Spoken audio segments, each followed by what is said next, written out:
Third part. Chapter 41 Task Department. Malinfando, school-level dormitory building. Tyridge lay on the bed with a bored look on his face, and the aura of lovelessness spread around him. 10 days have passed since the promotion incident. In order to appease the anger of the Hawks, Sengoku threw Tylag to them and was assigned to work under Akainu. Akainu himself didn't have a big opinion. For some reasons, he even asked the people in their faction not to embarrass Tyridge, and even helped him a little. But Tyridge had some objections. Ghost Spider and others had a 360-degree change in their attitude toward him in the blink of an eye, which made him feel miserable and unable to express his feelings. Turning his head and looking at the table, Ghost Spider, Flying Squirrel and others sent over their experience on swordsmanship. It was neither a matter of sending it back nor keeping it. This is really a representative faction that is unanimously open to the outside world. There are many benefits to being related to you. Anyone who has nothing to do with you will be punished to death. Tyridge accepted this favor. There are several swordsmanship tips on the table. For him, a newbie in swordsmanship, the effect is greater than anything else. It can save him many detours and cannot tolerate his refusal. This is such a big deal, I'm sorry to find an opportunity to trick them. Tyridge sat up, stroking his chin and said thoughtfully. And what the hell is the garden party Uncle Sengoku asked me to attend in half a month? Is it Marine's party? After Teacher Zifa returned from that battle, his attitude towards Akainu became even worse. So much so that when he joined Akainu, he treated him with a nose, not an eye. He left Tylag behind, took Smoker, Tina and others with him, and went to sea for internship again. Thinking of this, Tylag stood up like a carp, casually put the lieutenant commander's clothes on his body, and walked out with his breasts exposed. He has become a school grader and graduated early. He already has his own small warship and more than 500 recruits assigned to him. Tylag Lieutenant Commander. The person who volunteered to stand guard at the door of Tyridge's dormitory was Ella. The moment Tyridge pushed the gate of opening, she saluted with stern eyes. I told you, I don't need to keep anyone here. Tyridge raised the corners of his mouth slightly, waved his hand and said with a smile. I snatched you from the teacher's hands, not to let you stand guard. If you have this time, train the recruits outside for me. Ella was the only injured person in the battle at the officer training camp a few months ago. Tyridge took a fancy to his talent, recognized his hard work and perseverance, and forced him to come over from Teacher Zifa. The process was quite difficult, and Teacher Zifa refused to let him go. In the end, Uncle Warring State spoke up, and Zifa reluctantly handed the man over to him. Tylag Lieutenant Commander. Ella stepped forward, excitedly took out a newspaper from 10 days ago and said, It is our duty to do so. Tyridge would never say that it was because he admired Ella's eyes that worshipped him to the extreme that he wanted to bring Ella over no matter what. Tyridge curled his lips, looked away and said, It's almost swollen, why are you keeping it? Save tens of millions from fire and water. Ella read while looking down at the newspaper. Tyridge waved his hand and said nonchalantly. It's nothing, I just saved more than 30,000 people. Ella raised her head with golden eyes and shouted loudly. Don't be humble. You are the hero.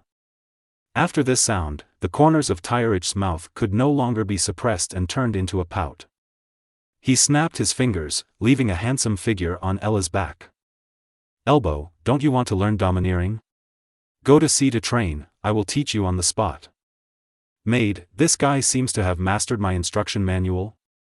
I hope it's an illusion. The lieutenant commander of the Marine headquarters can already go to sea alone when there is no collective mission. If it hadn't been for the reason that the Warring States period had not required him to stay at the headquarters and attend the garden party on time, Tyridge would have just accepted a random mission. Take the assigned recruits to the most dangerous sea areas in the world, stay there for a long time, and contribute your own strength to the world. In front of the mission department building, Tyridge raised his eyebrows slightly and said to himself, Super pirates like Roger and Shiki all come from the East China Sea. Is there anything wrong with me defining it as the most dangerous sea area? Commander Tyridge Lieutenant, is it really okay if we sneak out like this? Ella followed behind Tyridge and said worriedly. In the time just now, he followed Lieutenant Commander Tyridge to the headquarters building, which took less than a minute. Lieutenant Commander Tyridge took the C-Pass and secretly jumped out from the window on the 3rd floor. "Stop talking nonsense, it won't be you who will be beaten when the time comes, so why are you worried?" Talag gave Ella a chestnut and lay down. His limbs were almost degenerated. "As long as he comes back a few days in advance to attend the garden party on time, I believe Uncle Waring States will definitely not find that there are fewer passes in his drawer. Even if he found out, he was rough-skinned and thick-skinned, so he would probably get beaten. Anyway, he was almost used to being beaten by his elders. Recently, Tyrag has a new hobby, that is, after every beating, he will write in a diary called Luffy and Ace. I wrote down this encounter, and then silently looked at the dense records above, smiling evilly and not knowing what I was thinking. Ella's mouth twitched, she stopped trying to dissuade her, and followed Tyridge all the way into the mission department. The mission department, as the name suggests, is where Marine issues missions. Combined with information from the Ministry of Information, he has the responsibilities of formulating bounty amounts, issuing bounty orders, releasing specific tasks, detailed locations, character introductions, and task backgrounds. When there is no collective mission, that is, when the headquarters building issues missions, generally idle officers will come here to find their own goals. There are various tasks here in 8 gates, including capture tasks, tracking tasks, undercover tasks, investigation tasks, etc. And it's not for nothing, bounty hunters will pay for catching pirates, let alone their own family members. Although after our own people captured the pirates, the amount of Bailey they gave was only 20% of the reward amount. But the remaining 80% will be recorded in the form of military exploits and will become an important factor in Marine's subsequent promotions. So no one has ever complained, unless they are particularly short of money, such as Tyridge, who will take over the mission next. The open and transparent promotion path to general rank is the hook that attracts young people from all over the world to sign up to join the army. After all, not everyone joins Marine because of their passion and justice. There are also those who do it for safety, money, and rights. Tyridge took Ella and casually found a window and saluted. Consultant Walder. The garden party is coming soon. For safety reasons, the headquarters once again organized a cleanup operation and dispatched a large number of manpower, so not many people came here to take over the task. Staff Officer Wald, who belongs to the Chief of Staff, Lieutenant General he, is one of the heads of this department. Wald raised his eyelids slightly and sat on the chair leisurely reading the newspaper without getting up. He smoked his pipe and said in a hoarse voice, "The school-level tasks are all posted on the wall on the left. Take a look and I'll give you a note." Tellage and Ella looked at each other, shrugged their shoulders, and walked over to check. Chapter 42 Can God Be Above Justice? Capture Mission. Mission Target, Rossner. Reward Amount, 17.82 million. Target Strength, Master of Armed Hockey, suspected of having animal-type fruit abilities. Target Traces. According to eyewitness reports, he once led his pirate group and appeared near Upside Down Mountain. Lieutenant Commander, how about this? Ella wiped off the dust on the information and said after thinking about it.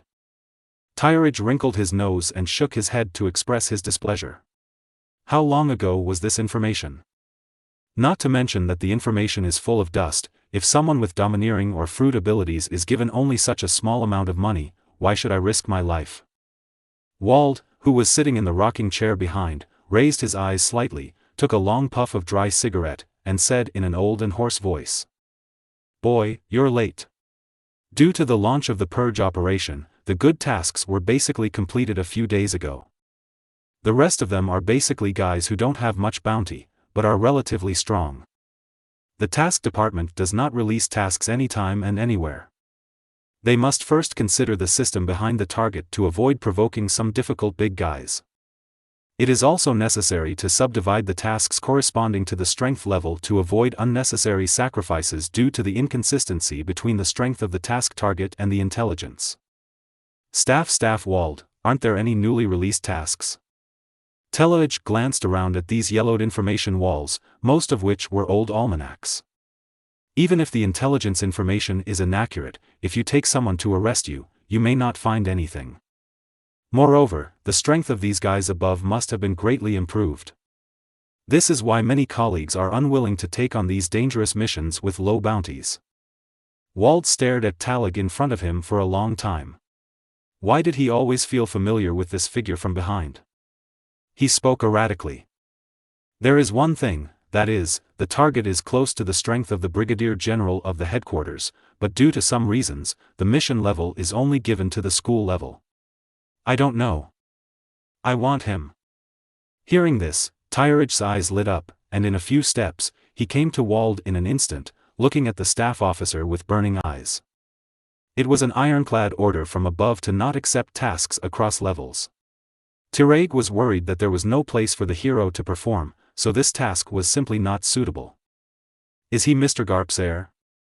The distance was getting closer, and Wald looked at the sharp-edged face in front of him, and finally remembered why Talag was so familiar. In this way, it is not impossible to leave this task to him. After all, it is commonplace for people in their family to skip tasks from Garp to that person. Wald stood up leisurely, took out a document from the drawer on the side, turned around and handed it to Talag. The mission information above was sent a few days ago. Because the identity of the target is very sensitive, it was only given to the school level. Until then, no general was willing to take it, so Wald put it away and prepared to report it for reformulation. Take it and read the information above yourself. If there are no questions, I will stamp it for you and you can go to sea. After saying that, Wald sat back in his rocking chair, picked up his favorite pipe and started smoking. Talag nodded, waved his hand, and called Ella behind him to come and take a look. Holy shit! As soon as she saw a name, Ella suddenly exclaimed, which aroused the dissatisfaction of Tirag and Wald, and their dead fish eyes were aimed at him. What are you calling for?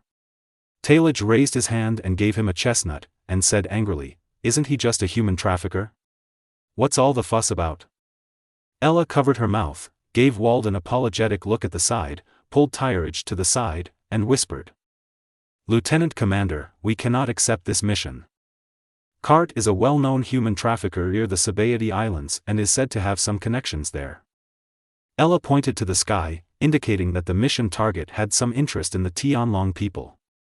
During the officer training camp, Ella's cultural scores were second only to Tina's, so she knew these relatively famous figures very well.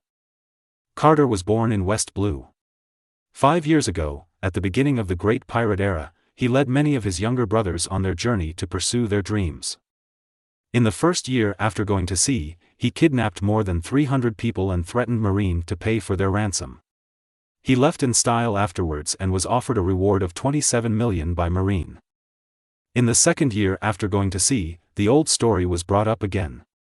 He occupied an island on the Grand Route and threatened the then Marine branch to send 2 warships. The reward amount was increased to 78 million. In his third year, which was also his last year as a pirate, he captured more than 1,000 girls from nowhere, took a warship to the Sabaody Islands, started a human trafficking business, and was offered a reward of 130 million belly. During the next 2 years, because of his business, a certain beast often visited him, so he is still at large.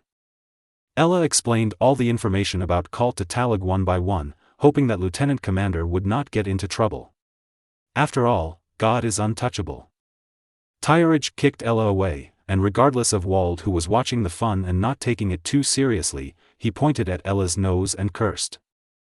Let's not talk about what kind of bullshit gods they are, even if they are really gods. Tirag walked to Ella who was lying on the ground, leaned down and said, but who told you that God can be above justice? After saying that, Tirag continued to check the intelligence information.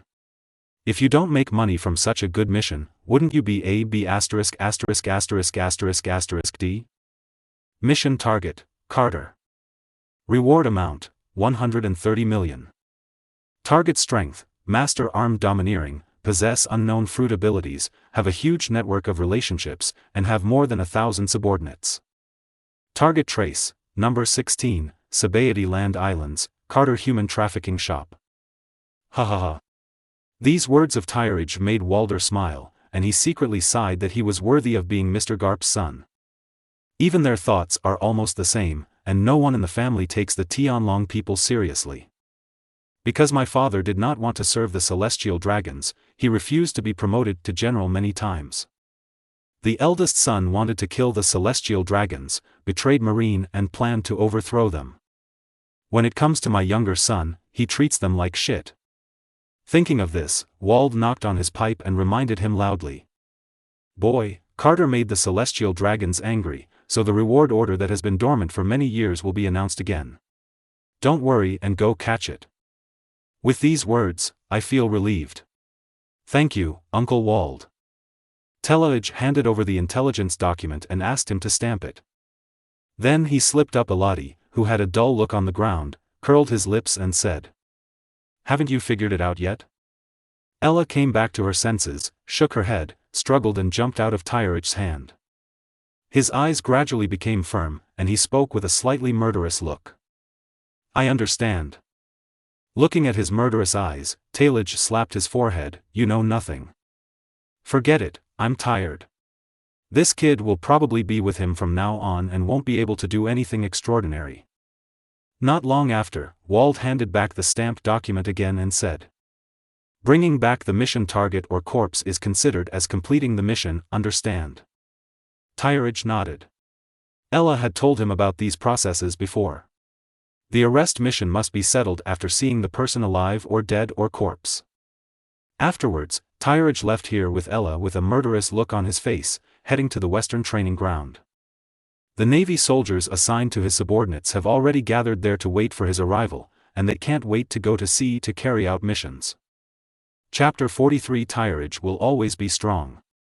Tyrag stood at the front of the team, with his little follower Ella standing next to him, his eyes scanning the Marines in front.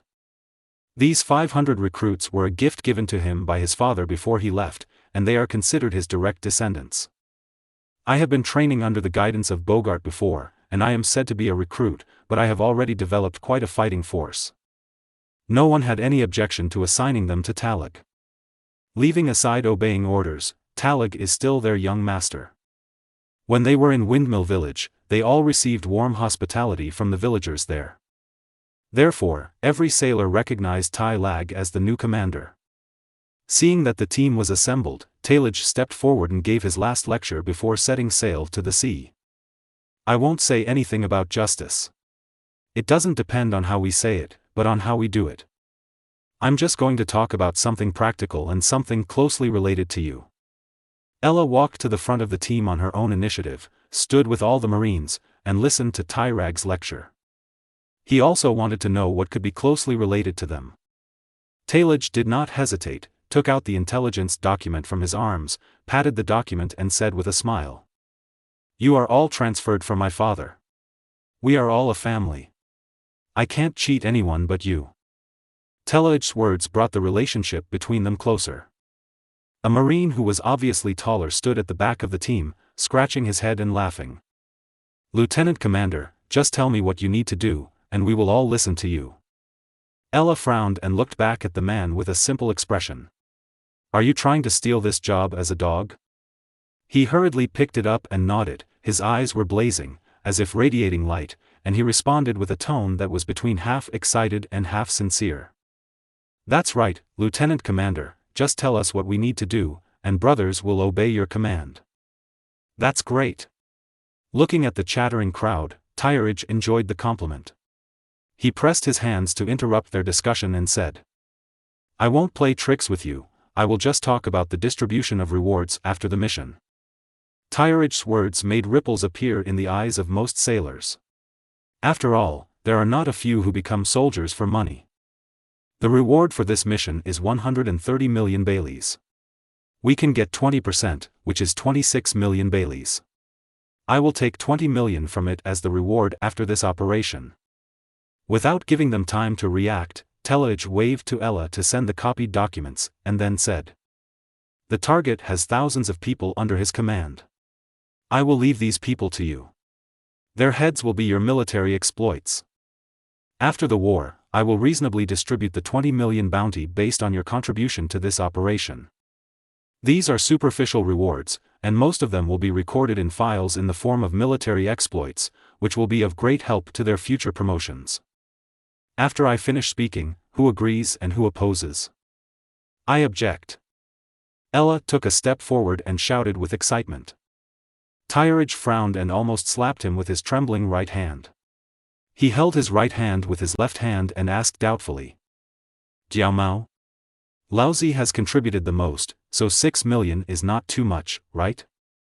Ella shook her head with a wry smile, turned around to face the Marines, and said with a trembling voice.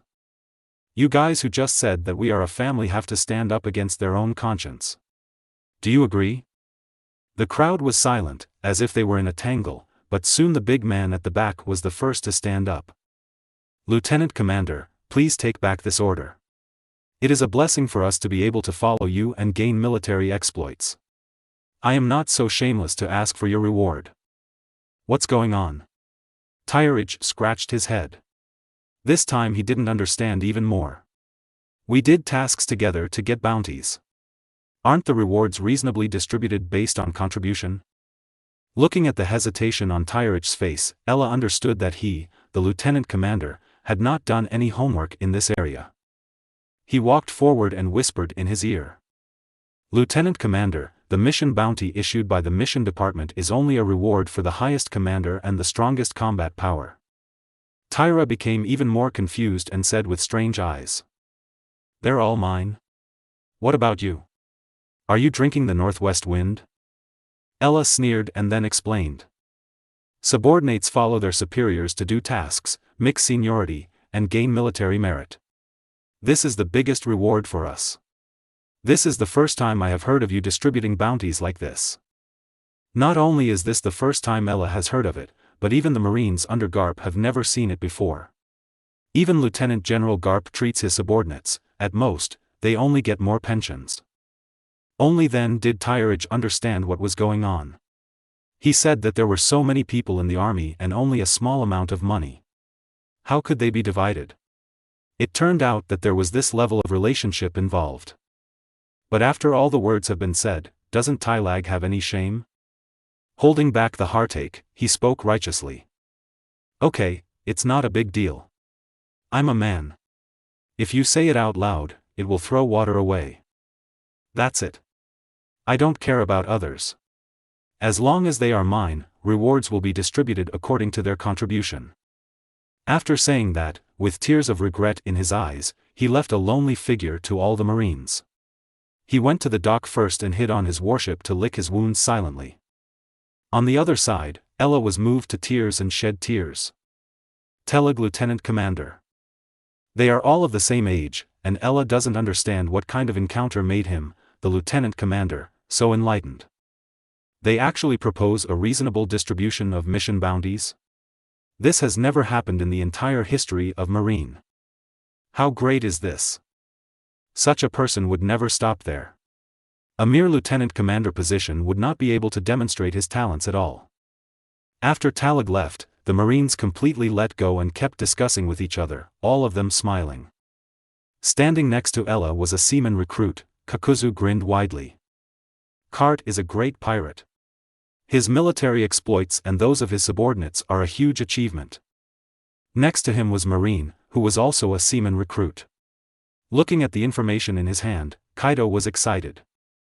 That's right, if you work hard, seaman first class, petty officer second class is not a dream. What's more, there is still money to get.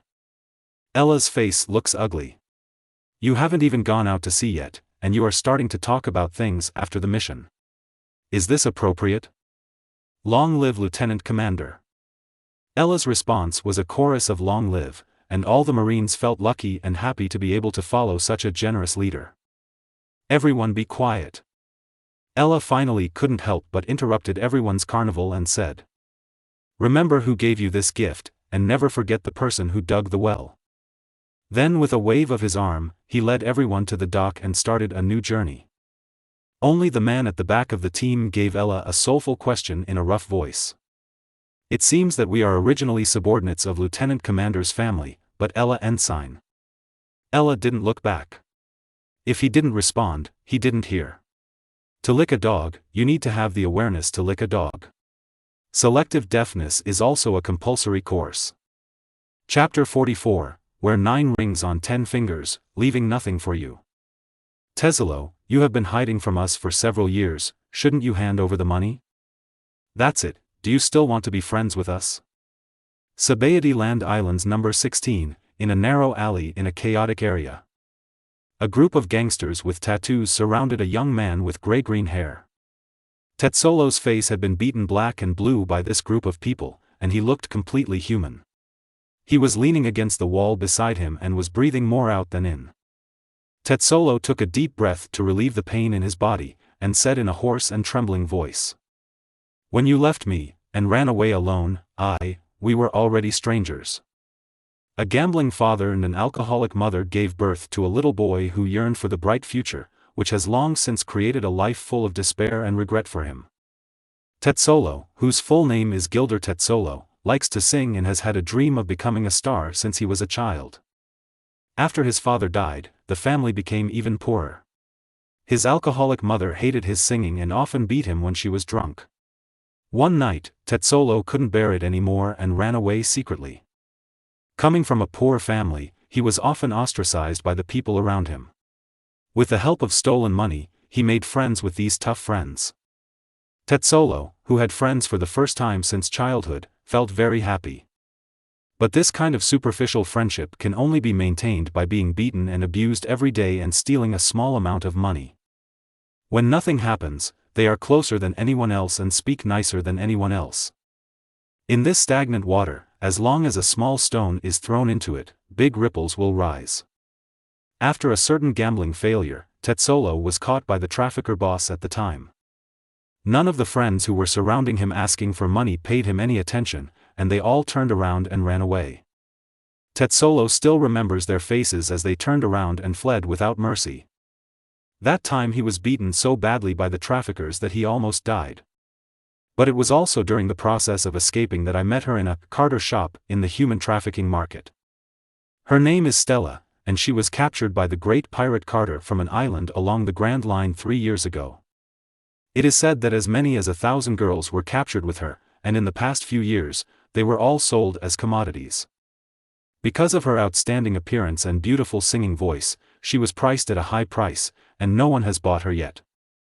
On that winter night, Tetzolo was attracted by the canary-like singing, and he couldn't help but hum along. She became the first audience in his life, but he was a passing guest in her confused life. The two of them chatted surprisingly well, and their hearts moved slowly together amidst bursts of singing. When we met for the first time, we had a glance that lasted for thousands of years. The last thing we stared at was infinite, as if we had known each other in a previous life. An iron railing completely separated her, who was kind-hearted, from him, whose life was full of tragedy. Stella, who was so scared that her body was shaking, gave her strongest side to him without reservation. One day I will be bought, but my heart will never be bought. Stella put her hands on the iron railing and said in the gentlest tone in the world. You can buy it. I will come and buy you. This was Tetzolo's promise to her. For this reason, Tetzolo has worked day and night over the years, eating only a few steamed buns every day, just to save enough money to redeem her. It's almost here. Tetzolo's tears spread all over his face unknowingly, and he yelled with all his strength. I've almost saved enough. You who ran away in the first place. Why did you appear in front of me? The leader of the man, wearing a white mask, grabbed Tetzolo's head with twisted fingers, lifted him up and said with an evil smile. Boy, what nonsense are you talking about? We are your friends, of course we want to come back. Ha ha ha. The other gangsters around pointed at Tetzolo's ugly appearance and laughed at him. Some even took off their pants, leaving a large yellow stain on his face. Hey, there must be a limit to bullying, right? A voice that suppressed the anger in his heart spread throughout the alley. Who? Stop pretending and get out of here, lousy. Several gangsters instantly put themselves into position, looked around and shouted curses. There was a dull clicking sound, and Talij, who had been paying attention in the dark for a long time, walked out with a gloomy expression. Hi. Marine? Run quickly. When several gangsters saw clearly the marine clothes on Tyrag's body, they suddenly panicked and reenacted the same situation as before. Click. There were sounds of bullets being loaded all around, and hundreds of muzzles were pointed at the entrance to the alley. This place is very close to Carter's store. In order not to reveal his traces, Talmadge chose a hidden alley and planned to sneak in and launch an arrest operation from the inside. But I didn't expect to see this refreshing, bullying scene. Love in the pirate world is 9 times out of 10 sad. Based on the conversations in front of him, the gangsters kneeling on the ground, and the desperate and helpless young man in the corner, Talmadge guessed a lot of things. Wear 9 rings on 10 fingers, leaving nothing for you. This short sentence is full of regrets and there is no hope yet. What is despair? In his previous life, the story of the Golden Emperor Tesoro made Talmadge, who was completely blank about the word love, feel his heart throbbing for a long time, and it became an uneasy feeling for him. Unexpectedly, a simple arrest mission gave him the honor to change the occurrence of this tragedy. Garden party? Talmadge smiled sarcastically. Now he finally understood what the garden party that made Akainu and others so angry was about. A game played by the Tianlong organization to play with human nature, but they, as justice, need to accompany and protect it. Ridiculous, extremely ridiculous. Itoryu, Iai. A blood-red light pierced the dark alley, and Talmadge, who was overwhelmed by anger, pulled Murasame out of the scabbard again. The figure instantly passed by several gangsters who were kneeling on the ground in front of them. The gangsters twisted their bodies subconsciously to see if they had been hit. The little boss wearing a white mask couldn't help but sarcastically said in his heart after checking his own situation. It looks pretty bluffing, but turns out to be just a charade. Marine is nothing more than that. If it weren't for those guns. Death song. An evil smile appeared at the corner of Talmadge's mouth, and he slowly put the Murasame, which was not stained with any blood, back into the scabbard. Poof! Lines of blood sprayed out like pillars. Under the unbelievable and extremely frightened gazes of the gangsters. As Talmadge sheathed his sword, countless cracks splattered with blood instantly appeared on their bodies. Ah! A gangster let out his last scream. There is nothing more terrifying than watching yourself die. Blood sprayed on the surrounding walls, and the gangsters who had previously knelt on the ground were completely turned into body fragments, spreading everywhere in the dark alley. Chapter 45. The tough man finally becomes a cross-dressing boss. You are? Tetsolo wiped away the blood splattered on his face, and through the slits of his swollen eyes, he tried to see who had saved him. Talmadge frowned, and his trembling right hand grasped the hilt of the sword for a long time. A little murderous spirit, no rooster crow for 1,000 miles, and as expected, he once again suffered the backlash of Murasame. Talmadge exhaled, calming his rapidly beating heart and suppressing the murderous intention in his heart. Turning his head to look at the seriously injured Tetsolo, his pupils narrowed and he asked doubtfully. Can you tell me first, why can I see the smile in your eyes even though you are struggling to breathe? Talmadge didn't understand why Tetsolo, whose body was covered in filth, whose dignity had been trampled on, and covered in bruises, laughed. Is it because you feel lucky to have been saved by yourself? Ahem. Tetsolo coughed out a mouthful of blood, struggled to prop up his body, and knelt in front of Talmadge. Can't thank you enough. He knocked his head to the ground with a heavy bang. When he raised his head again, there were blood stains on his red and swollen forehead. A few broken teeth were exposed, and tears were already covering his face, but they could not hide the smile on his face. I laugh because this is the closest I've ever been to something I've hoped for in more than 20 years. As long as he works for a period of time, he will completely save enough money to buy her back. Is there anything more worthy of laughter than holding on to this hope? Insults, curses, beatings and torture are all unimportant.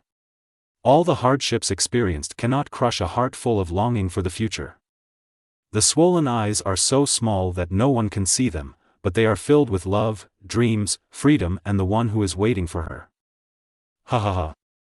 Talmadge smiled. This was the happiest time he had laughed since joining Marine. Not dissing his dirty body, Talmadge stepped forward, put his arm around Tetsolo's shoulders under Tetsolo's incredible gaze, and helped him slowly walk out of the dark alley. Sabayati Land Islands number 16. An unknown small clinic. Vomit. Hey, you useless thing, you've been vomiting for more than 3 hours. Tyridge waved his hand with a look of disgust, dispersing the sour smell that assaulted his nostrils. Just vomit, who told you to eat garlic? Ella's whole body was out of phase, she raised her head stiffly, and looked at Talig with eyes without light. Young master. Lieutenant Commander, you are the one who kills, but we are the ones who cleanse the ground. He has never experienced Impel's special mission, after leading someone into a dark alley. Ella, who had stepped on half of his intestines, was in a bad state. The fact that he didn't faint directly was considered to be the result of his strong will. Lieutenant Commander, would you like to lend me Murasame for a touch? With her throat surging back and forth, Ella gritted her teeth and looked at Murasame at Talig's waist. Get out! Talig yelled, turned around and left, waving goodbye and saying, I'm used to vomiting and vomiting, Murasame, you can't control it. Ella watched him leave and closed her eyes in pain. No one can live up to expectations. Isn't it just that there are too many intestines? As for the whole army being wiped out? Have no choice. All his men were weak from vomiting, so Tyridge had no choice but to go and collect information about the target. After all, time waited for no one. If he went back late, someone would really die. Dr. Lacey, don't you have any other clothes? Talig held the red dress in his hand, his eyelids were twitching wildly, and his temples were aching. He just wants to disguise himself and sneak in, but he doesn't want to become a cross-dressing boss. Lacey is the only female doctor in this small clinic. She is in her 30s, and the white coat she wears cannot hide her charm as a mature woman. Lacey shook her head and chuckled a few times, her eyes always staying on the 8-pack abs of Tyridge's abdomen, her red lips slightly parted. Mr. Marine, I am the only one in the clinic. There are other clothes, but... Hearing this, Talig's eyes lit up. As long as he didn't wear a skirt, he could wear even a beggar's outfit. Bring it here quickly, any clothes that can cover your shame are better than this. As he spoke, he threw the red dress in his hand out of the window. A charming smile appeared on Lacey's red lips, and she nodded in agreement with a smile in her eyes. Well, those things are not meant to be shown to outsiders. Lacey wiped the saliva from the corner of her mouth, her eyes rolled, and she chuckled. But this is the first time I've seen such a handsome guy. I'm giving you an advantage. Tyridge slapped himself and looked at Lacey, who was twisting away. Mud, he seems to have been teased. Not long after, Lacey came back with a box in his hand and handed it to Talig in embarrassment. For some reason, the moment the box was taken over by Tyridge, a blush appeared on Lacey's cheeks. He quickly turned around and ran away, leaving Tarig alone. Why is it so inexplicable? Shaking his head, ignoring the strangely behaving female doctor, and rubbing his hands, Tyridge opened the black suitcase with anticipation. Holy shit! Bang! When Talig was about to see the contents of the box, a figure jumped out of the window instantly and picked up the red dress he had thrown away earlier. Then he walked back from the main entrance in a large circle and looked at the 4 big characters written above the clinic, lost in thought for a long time. Wonderful rejuvenation. Good name. Eye-catching pants, a lace skirt as thin as gauze, black stockings, whip. The unsightly items in the box made Talig's blood boil. He looked at the dress in his hand and found it pleasing to his eyes. Carter Store area. A young girl holding a parasol walked slowly. She was wearing a red dress and a pretty face with long pink hair, attracting the attention of many passers-by. If Dad sees me like this, I don't know if I will be able to see the sun tomorrow again. A little red lip slowly opened slightly, and Talig walked forward with eyes blank. He just asked Dr. Lacey to help him apply makeup. Why did it end up like this? My personality. No more. If he had known this, why wouldn't he be willing to part with the several $1,000s worth of money to buy a few new sets of clothes? F***K, what are you looking at? Have you never seen a beautiful girl? A passing wild dog squatted in front of Tylig. He kicked him out and cursed angrily. The clear voice was caused by the voice-changing medicine that Lacey gave him. Every dog he saw passing by would be beaten, and the focus on the surrounding area suddenly decreased. Filled with anger, Talage walked through the entire Carter store district. It was said to be a store, but in fact it was no different from a commercial street. There were many independent small building cages around. Talage stepped forward and took a look, and found that almost every cage contained 1 to 3 slaves. Along the way, he has seen more than 100 such small cages. You really deserve to die, you beast. Seeing and hearing the silent release, I want to determine where the strongest person in this area is. It's strange. The smell is almost the same as that of ordinary tourists. The ones that are slightly stronger are just the employees here. Coulter was not located, which made Talage very unhappy. In order to complete his first mission alone, he even sold his soul. The result was this? He tightened his grip on the phone bug in his hand. Normally, he wouldn't want to use his family connections, but having sacrificed to this extent, the issue of face no longer mattered. Chapter 46 The King's Right Hand, Pluton Rayleigh. Area 13 of the Sabaody Islands. Shakey's ripoff bar. Talage, who was dressed as a woman, looked at the 3 characters, extortion, written nakedly on the plaque of the tavern. She clenched her wallet in her pocket and couldn't help but grab it with all her strength. Is this really good? Talage mused, stroking his chin.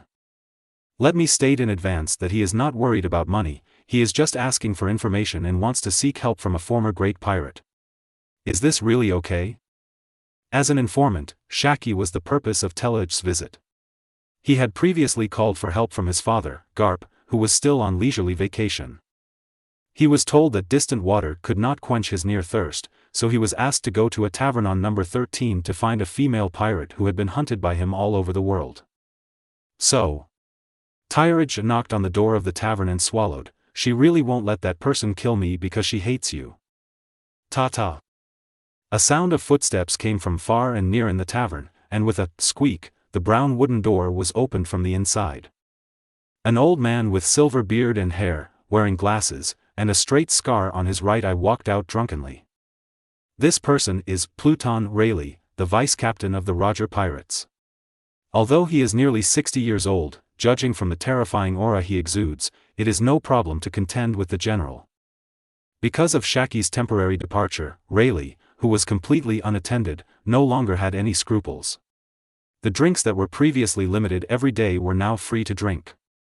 Hiccup. Rayleigh burped and spit out the breath of alcohol, raised her eyes slightly, and looked strangely at Talage, who was in a daze. Strange breath. Rayleigh repeatedly took off her glasses, wiped them and put them back on again.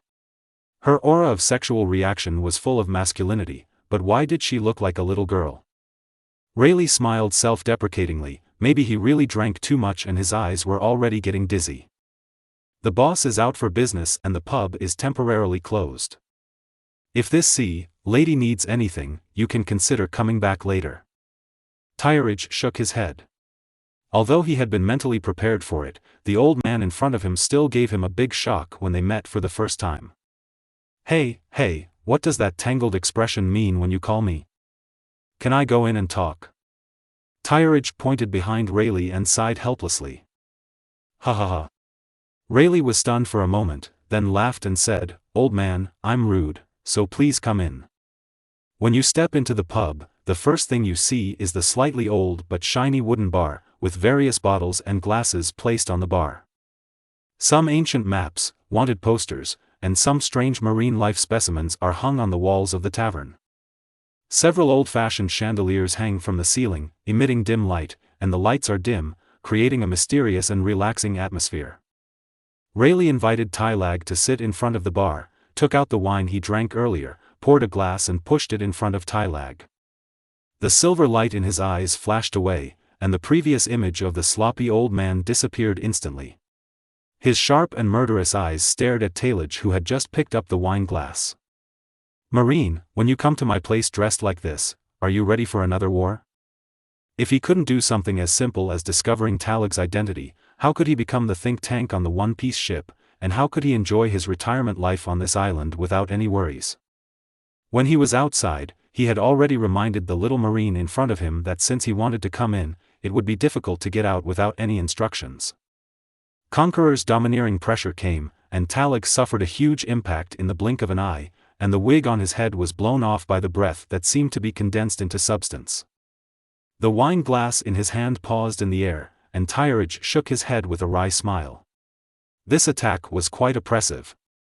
If it weren't for his recent surge in strength, he might not have been able to survive this first round of testing.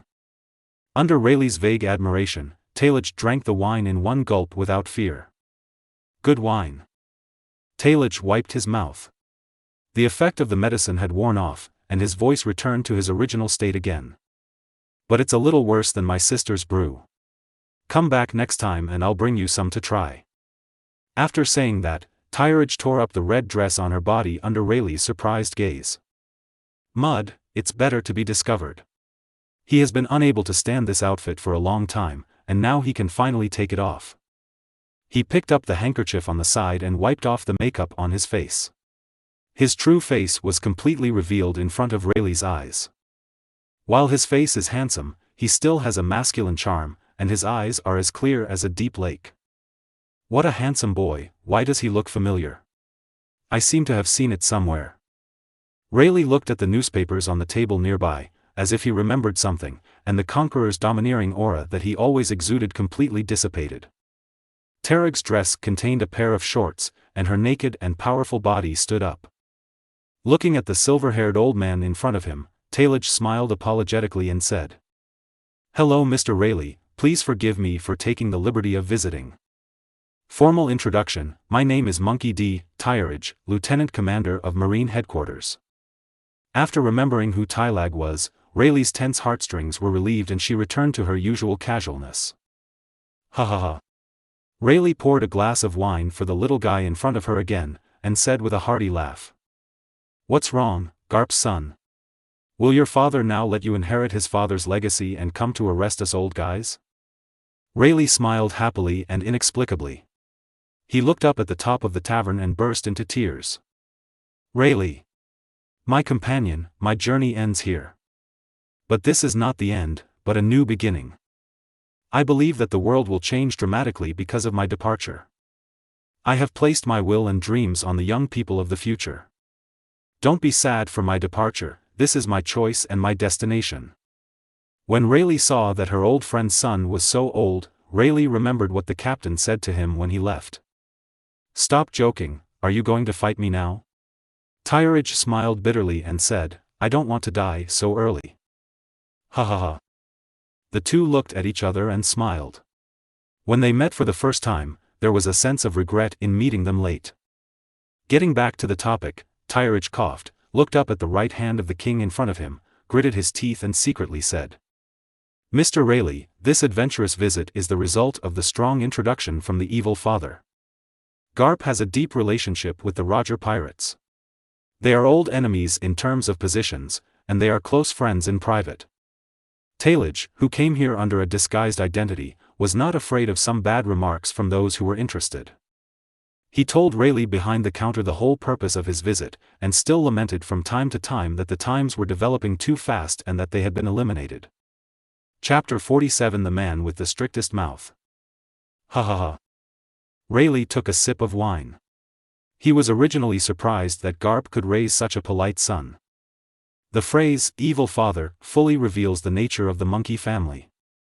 Talig scratched the back of his head, wondering why Mr. Rayleigh was laughing inexplicably again. He opened his mouth and said with a smile, "That's what happened. I led the team here this time just to eradicate the cancer that is Carter. I went to the slave market to check, but I didn't find him anywhere, so my father asked me to come here and ask Sister Shaki.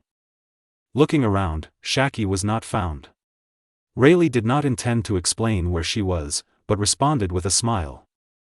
"You're here to see Shaki, right? That B***************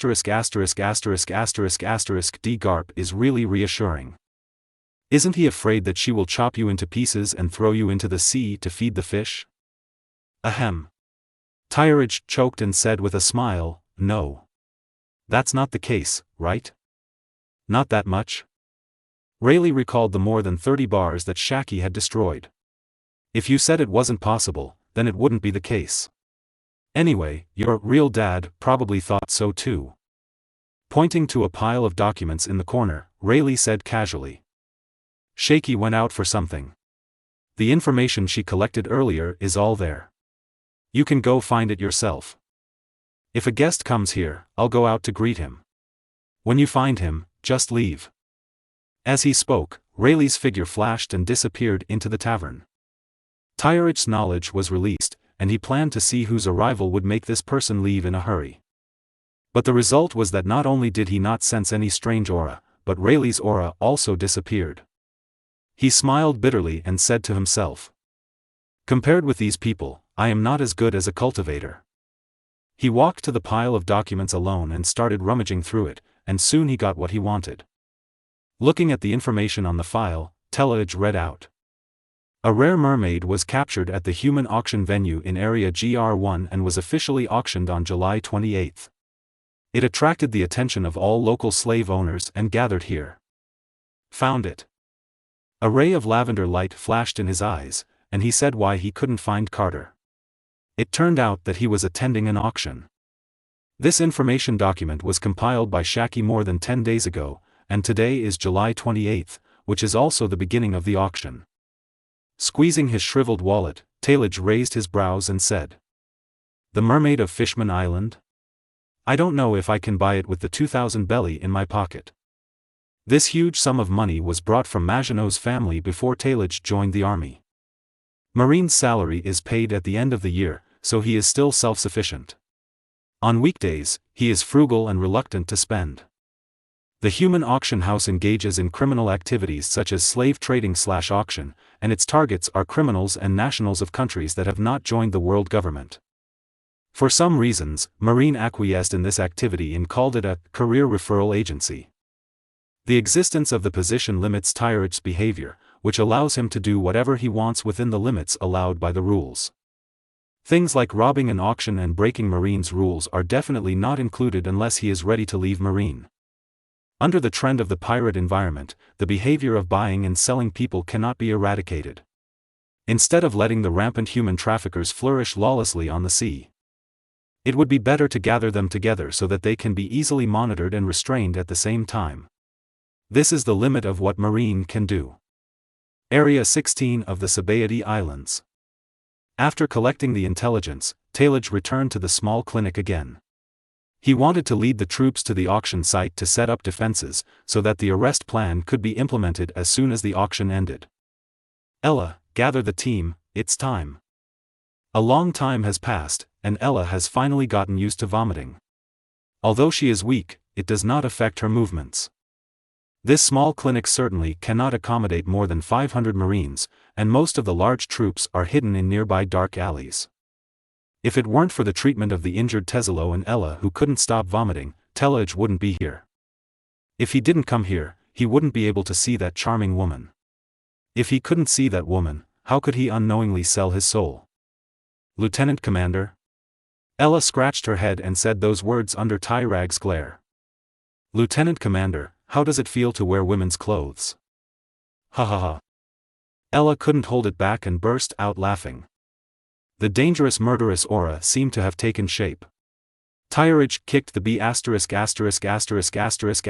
D in the butt and roared. If you dare to speak out, Lousy will turn you into a real woman.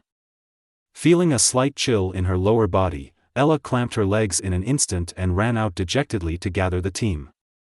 Don't worry, Lieutenant Commander. I, Ella, have the tightest mouth in the world. Tyrage turned his head and glared at Lacey, who was hiding behind a certain curtain and peeking at him. It was ruined. His intuition told him that the person who often said he had the most severe mouth must be the kind of person who loves 8 trigrams the most. He is like a loudspeaker, such as Jean Momoan. Soon, Ella returned with the assembled team. Tyrage glanced around and saw that every sailor had an uncontrollable smile on his face, but his eyes glanced at him from time to time. The corners of their mouths were slightly raised, as if being pulled by invisible forces, trying hard not to let laughter overflow. The silver teeth bit hard, and Teledge's figure rushed out instantly, roaring. Ella! Today there is you here without me. There is me without you. Ha ha ha. The fight between the two confirmed what Ella had told previously, and all the Marines who were holding back their laughter couldn't help it anymore and burst out laughing. What's more, he laughed so hard that he lay on the ground and beat the ground violently, as if he had lost his breath from laughter. The little face left in Tyridge was completely gone. The big man who competed with Ella for the status of being a dog licker was named Leo. Looking at a certain seductive photo that Ella secretly took in his hand, the honest smile on his face was very cute. After a stick of incense, Talmadge squatted on the roof of the small clinic and stared eastward. He felt a little homesick. The outside world was too dangerous and not suitable for him. Looking down at Ella, who was beaten into a human shape and lying on the ground twitching, Tyridge secretly shouted. Some people are deficient in iron, some are deficient in calcium, but what I lack most is face. Shanks, you should come to my house as soon as possible so that I can learn from you how to cultivate into a face fruit user. Chapter 48. Lousy has plenty of money. What you said are all my words. The system in my mind that had been silent for a long time was making a silent protest. What words? What words are these? Tyridge imitated his father's example, clasped his nose with his fingers and said, "Whoever says first about this thing gets the final say." To get back to the subject, Tyridge was confident in his attack. Apart from the fact that he never abided by the rule of not hitting people in the face, Ella's body was basically covered with skin injuries. Soon he got up from the ground with a swollen pig face. He gave Leo, the big man who helped him up, a grateful look. He also implicitly hinted to him that he must keep that photo, as his beating would not be in vain. Tyrag gathered his mood, stepped on the moonwalk and jumped down from the roof, looking at the Marines in front of him with a serious face. "Stop your shame, Lousy. You are all professionally trained and excellent Marines. Isn't it what you should do to laugh at your superiors?" Ella didn't know what kind of stimulation she received. Ever since Tylag was blamed for killing someone, her talent for seeking death had unknowingly awakened. "That's right." Ella held her painful waist, hid in the crowd, and shouted in a different voice, "We are all Marines who have experienced professional training. Normally we don't laugh unless we can't help it. Ha ha ha." After saying a word, he took the lead and bent down to cover his mouth and laughed, thinking that he would not be discovered hiding in the crowd. Unknown to him, at the moment when he lowered his head and laughed, Leo, a big man with a simple and honest face, had already signaled the Marines in front of him to get out of the way, so that Ella, who was laughing, was completely exposed to Tyridge's sight. Many years later, Ella, who has been following Talag, learned a lot of language arts from another world. He hugged Leo, who looked honest, and said in a bad captain voice, "Leo, my brother put you in his pocket, and you kicked your brother into the ditch." Area 1 of the Sabaody Islands. Human auction venue. Move quickly. Surround this place for me. Not a single fly can fly out without Lousy's order. At this time, Tyridge had led his troops to the outskirts of the auction house and was directing these stupid subordinates to lay out numerous defense lines. Leo. Ella had just been gently stroked a few times by his loving iron fist, and was left as a guest by Dr. Lacey. Therefore, Leo, a big and honest man, took advantage of this opportunity to successfully ascend to the throne and was temporarily reused by Tyridge. "Where are the cannons on the Lousy warship? Pull them up." Tyridge, who looked unhappy, was now in a very impetuous mood, almost making his mouth dirty. "Lieutenant Commander." Leo smiled honestly and saluted immediately. "The 5 cannons on the warship have been installed." "Look, this honest guy is so sensible." Ella. "Take good care of you, Lousy, and I will love you well later." Sneeze. Ella, who was covered in bandages on the bed in the small clinic, sneezed and cursed secretly, "Who is scolding me? Back to business." Tyridge waved his hand, and the Marines immediately returned to their defensive positions, hiding their bodies, waiting for the auction to start and end. Tyridge, on the other hand, took the sensible Leo into the auction house, intending to further determine the target. He tied his wallet around his waist and placed it openly outside.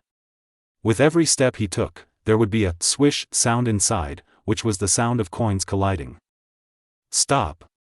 There were 4 ferocious-looking men at the door of the auction, stopping the two of them. "What are you doing?" Tailage stared at him sharply, patted the wallet on his waist, and roared arrogantly, "Lousy has a lot of money. Get out of here." The aura of rich people exuded shocked the four guards for a moment. They looked at each other and silently lowered their blocking hands. "Sorry, distinguished guest, please come in." At first glance, these people had received professional training. Under the leadership of the leader, they all bent down and apologized to the two Tylags. In this way, Tyridge walked in front, Leo followed behind him, and walked in with a step that he didn't recognize his relatives. Leo looked back and saw that the four people were no longer visible. He walked forward and pointed at their clothes and asked in a low voice. "Commander Lieutenant, it cost you 2,000 belly to buy these 2 sets of inferior suits for us. Do you still have money? Wearing a suit and tie is almost the standard for aristocrats." Previously, Tyridge took Leo to the second-hand market and bought 2 sets of low-quality suits. Leo had been following Tylag at that time, and he saw the heartache on his lieutenant commander's face when he took out the money. He remembered that the lieutenant commander had completely emptied his wallet, so the boss reluctantly sold them these 2 old suits, but what happened to the squeaking wallet? Tyridge's eyes became a little dangerous. "Are you speechless?" He pinched the dozen coins worth 1 pele in his wallet. He secretly exchanged them for them with the boss when Leo wasn't paying attention. This was his last remaining confidence. "How much money does Lousy have? Do I still need to tell you?" Starting at frame 0, Tyridge jumped up and rewarded the big guy with a chestnut. He said with a serious expression, "I admire you very much. Tell me what you like later. Do you understand?" Leo scratched his head harmlessly, waved his hand honestly, and said embarrassed Kaido, No need, he. Tyridge chuckled lightly, and once again lamented that he was a sensible guy, and walked into the venue with his hands behind his back. At a glance, under the tall dome, the lights were slightly dim, and the flickering candlelight barely illuminated the entire sin-filled space. The auction site was crowded, with dignitaries, wealthy businessmen and villains from all over the place gathered here. In the center of the venue is a high platform, with a huge iron cage placed on it. The iron cage is inlaid with sharp iron nails, exuding a cold air, as if it is a prison for sin. At this moment, the poor people who were treated as commodities were imprisoned in the iron cages, and their eyes were full of fear and despair. The surrounding walls are covered with various portraits and signs, which indicate the information of the auctioneer and the starting price. The numbers on these signs seem to be a ruthless price tag on human nature, completely crushing human dignity. The air was filled with a strong smell of perfume and tobacco, mixed with people's whispers and noises, creating a nauseating atmosphere. A bunch of scum, but they understand Akainu's justice. "Lieutenant Commander, what did you say?" Leo was affected by the atmosphere here and felt depressed, and for a while he couldn't hear Talag's whisper clearly. "Nothing." Tyridge raised his head, took out a pair of sunglasses from his pocket and put them on his face. He grinned and said, "Let's make a big fuss here." Ha ha ha. Chapter 49, Taking Advantage of Others and Betraying Yourself.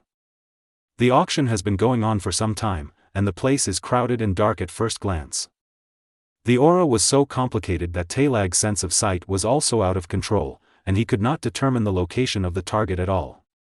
The host of the auction, the disco wearing a top hat, star-shaped sunglasses and long pink-purple hair.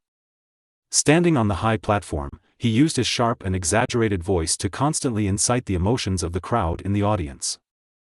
This stage, which is full of trampling on human rights, distortion of human nature, money and desire, is vividly displayed. 30 million belly twice. 30 million belly 3 times. Make a deal. Let us congratulate Mr. Roches for buying this batch of cat-eared girls for 30 million belly. Disco grinned excitedly, raised his arms and shouted, "Joker will definitely reward him greatly for the success of this auction. How can it be repaired? It's just a little bit close.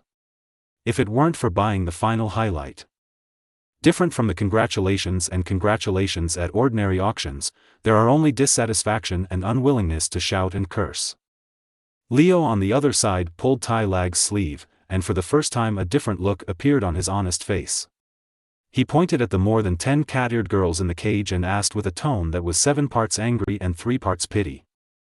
"Lieutenant Commander, I like those, but, can I buy them?" Tyridge glanced at the big man next to him, but he couldn't see Leo's little thoughts. His eyes moved to the cage above the venue, the relatively dim auction room, which was only brightly illuminated by countless lights. Show the products they are proud of to these scum without any disguise. In the cage, the cat-eared ladies were curled up one after another, and their originally agile cat ears were now drooping feebly. Their eyes were empty and lifeless, as if their souls had been pulled away, leaving only a corpse-like body. Tyridge shook his head, and under Leo's disbelieving gaze, he said calmly, "There's no need." Glancing at Leo, Tyridge's right hand was unconsciously placed on Murasame, and his voice exuded a hint of chill. "The breath on their bodies is very weak. Even if they are rescued, they will not live long." There was another thing he didn't say, that is, he even saw the will to die on the faces of these half-dressed cat women. Apart from numbness, there was no yearning for life at all. Maybe even suicide is a luxury for them in a cage. Leo's lips trembled slightly, but in the end he didn't say anything. He just closed his eyes and pretended not to see anything. This is not the justice he wants. Soon, staff members pushed this batch of goods down and placed them somewhere in the background, waiting for a certain garbage to be picked up. Disco picked up the manuscript paper in his hand and looked at it. His eyes could not help but shrink slightly, and he thought to himself, "Strange, what kind of good stuff is it? There is only one slave in a group? Not all slaves or items sold in this human auction are provided by the auction. There are also items sent in by other individual customers, and the auction house will auction them on their behalf, taking a small commission from the transaction price. This is also the reason why this auction is so popular." It was an idea thought up by Joker himself. Disco opened the curtain on the cage and displayed the items inside in front of everyone. Puff! At this time, Tyridge was drinking free juice. When he saw the old man in the iron cage with a collar around his neck, the juice squirted out of his mouth, attracting disgusting looks from many people around him. Rayleigh? Hey, didn't this old guy go to greet guests? Why did he appear here? He lost money in gambling again? What's the matter with you at Disco? What Lousy wants is a beautiful girl, a guy who can serve others. Why do you want an old man to come here? That's right, customers are God. If you ****s us off, do you still want to hold this auction?" After the audience saw clearly the old man in the cage, the whole venue was filled with shouts and sighs. Ha ha ha. Rayleigh, who had silver hair and beard, was wearing sloppy slippers. He took out a gourd filled with fine wine from his white shirt and took a sip. He casually began to introduce himself.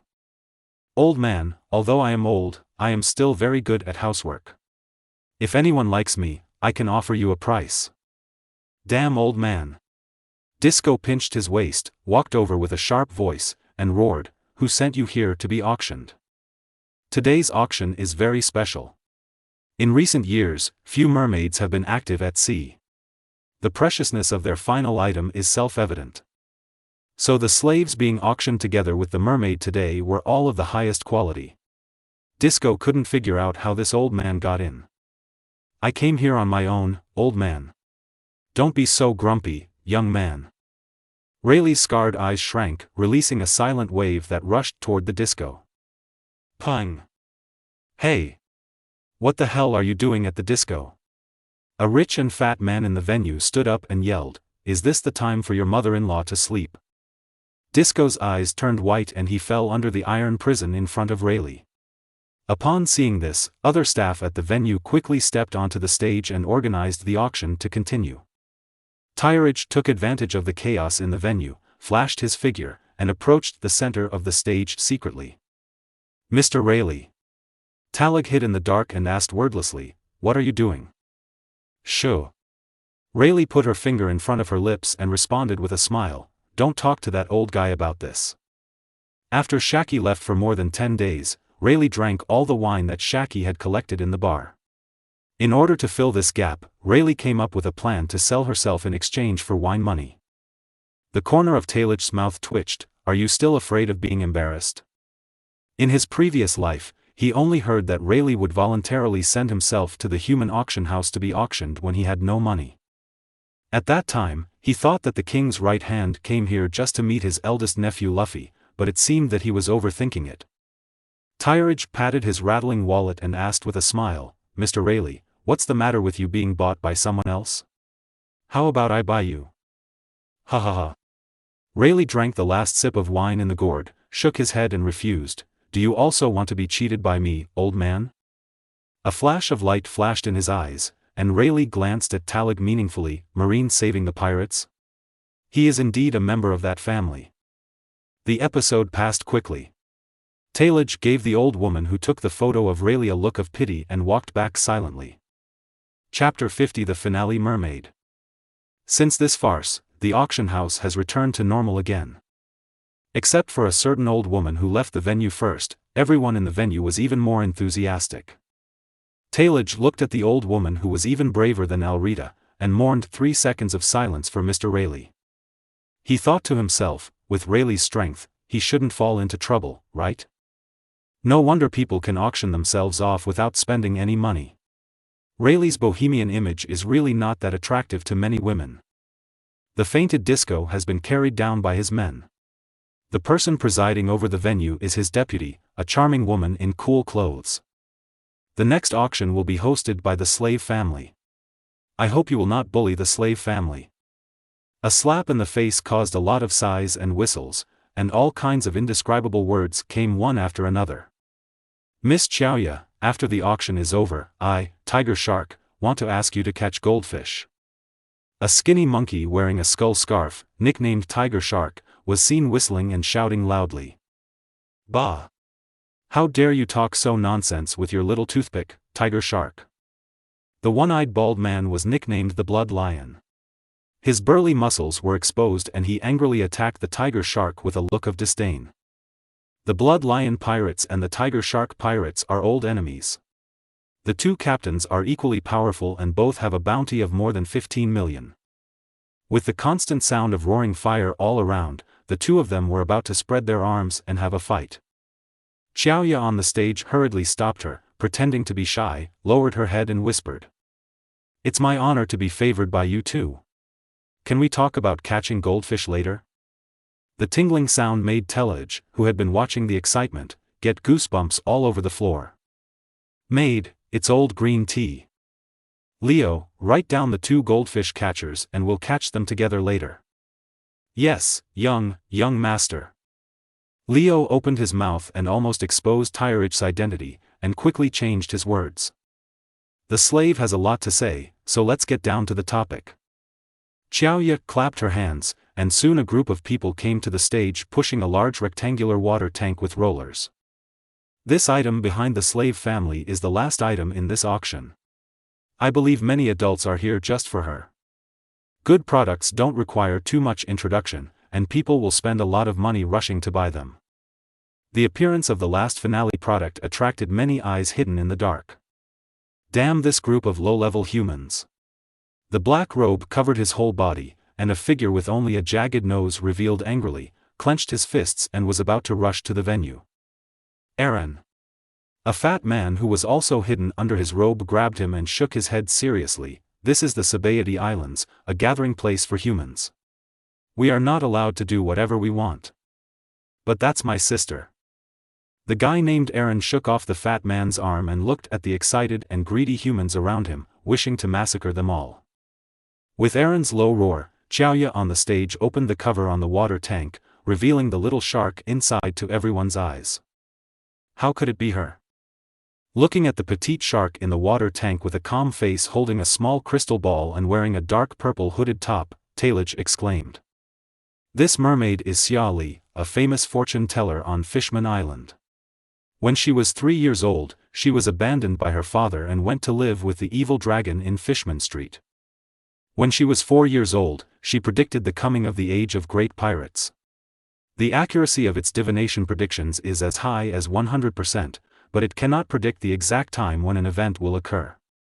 Will prophets also be knifed? Tirage didn't understand it very much. It stands to reason that for a guy who can predict the future 100%, her life must be smooth sailing. After predicting the future, he will use various methods to avoid the dangers, but what happened to Xia Li, who looked calm and composed in the fish tank? 2 angry breaths spurted out, attracting the attention of Talij, who always released the color of seeing and hearing. The figures of Jinbei and Eren appeared unobstructed in Tyrich's field of vision. Looking back at the calm and composed little Charlie again, Talij whispered. She didn't look scared at all. Did she predict that someone would come to save her? Judging from the information, Xia Li's prediction of the future is 100% accurate, but what if someone intervenes to change the factors that save her? As that saying goes, the past cannot be undone, but the future can be changed. Talij wanted to verify what level Xia Li's prophecy ability had reached. Can it be rewritten artificially, or can life and death be decided by just one word? Everyone, the way this little shark was captured is even a bit bizarre. She bumped into our escort ship and knocked herself unconscious. Xiaoya explained Xia Li's capture method, then took out a small hammer and knocked it on the stage, and said solemnly. I won't go into details about the value of female mermaids here, let alone the rarer little sharks among mermaids. The starting price is 100 million Baileys. Each increase must not be less than 5 million. Sirs, you can start competing. The price of mermaids in the slave auction market is very high. Among them, the starting price for female mermaids is 70 million belly, and the starting price for male mermaids is 1 million belly. However, the actual auction price may be higher. For example, Kemi was auctioned by the Tianlong people for a sky-high price of 500 million belly. Tyrichj had previously checked the entire venue, probably because the garden party was about to come, but no one from the Celestial Dragons was here. Without the arrival of the Celestial Dragons, everything would have been controllable. He took a deep look at Xia Li on the stage. Was this the result she had predicted in advance? All greedy eyes were basically attracted by the petite Xia Li on the stage, so that no one participated in the competition. Xiaoya also allowed this situation to occur. She understood that this was just a moment of tranquility before the storm. As she expected, it didn't take long for people to start giving out prices, and the starting price of 100 million persuaded many people to give up. But the really rich guys have had a clear goal since the beginning of this auction, and that is the final finale of the little shark Xia Li.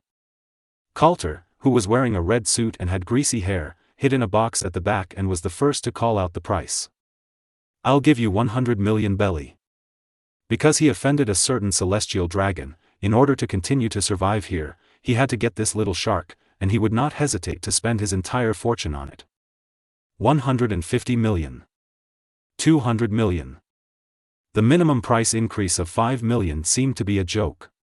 Those who bought Xia Li all wanted to please the Tianlong people, so they all rushed to increase the price without giving in to each other.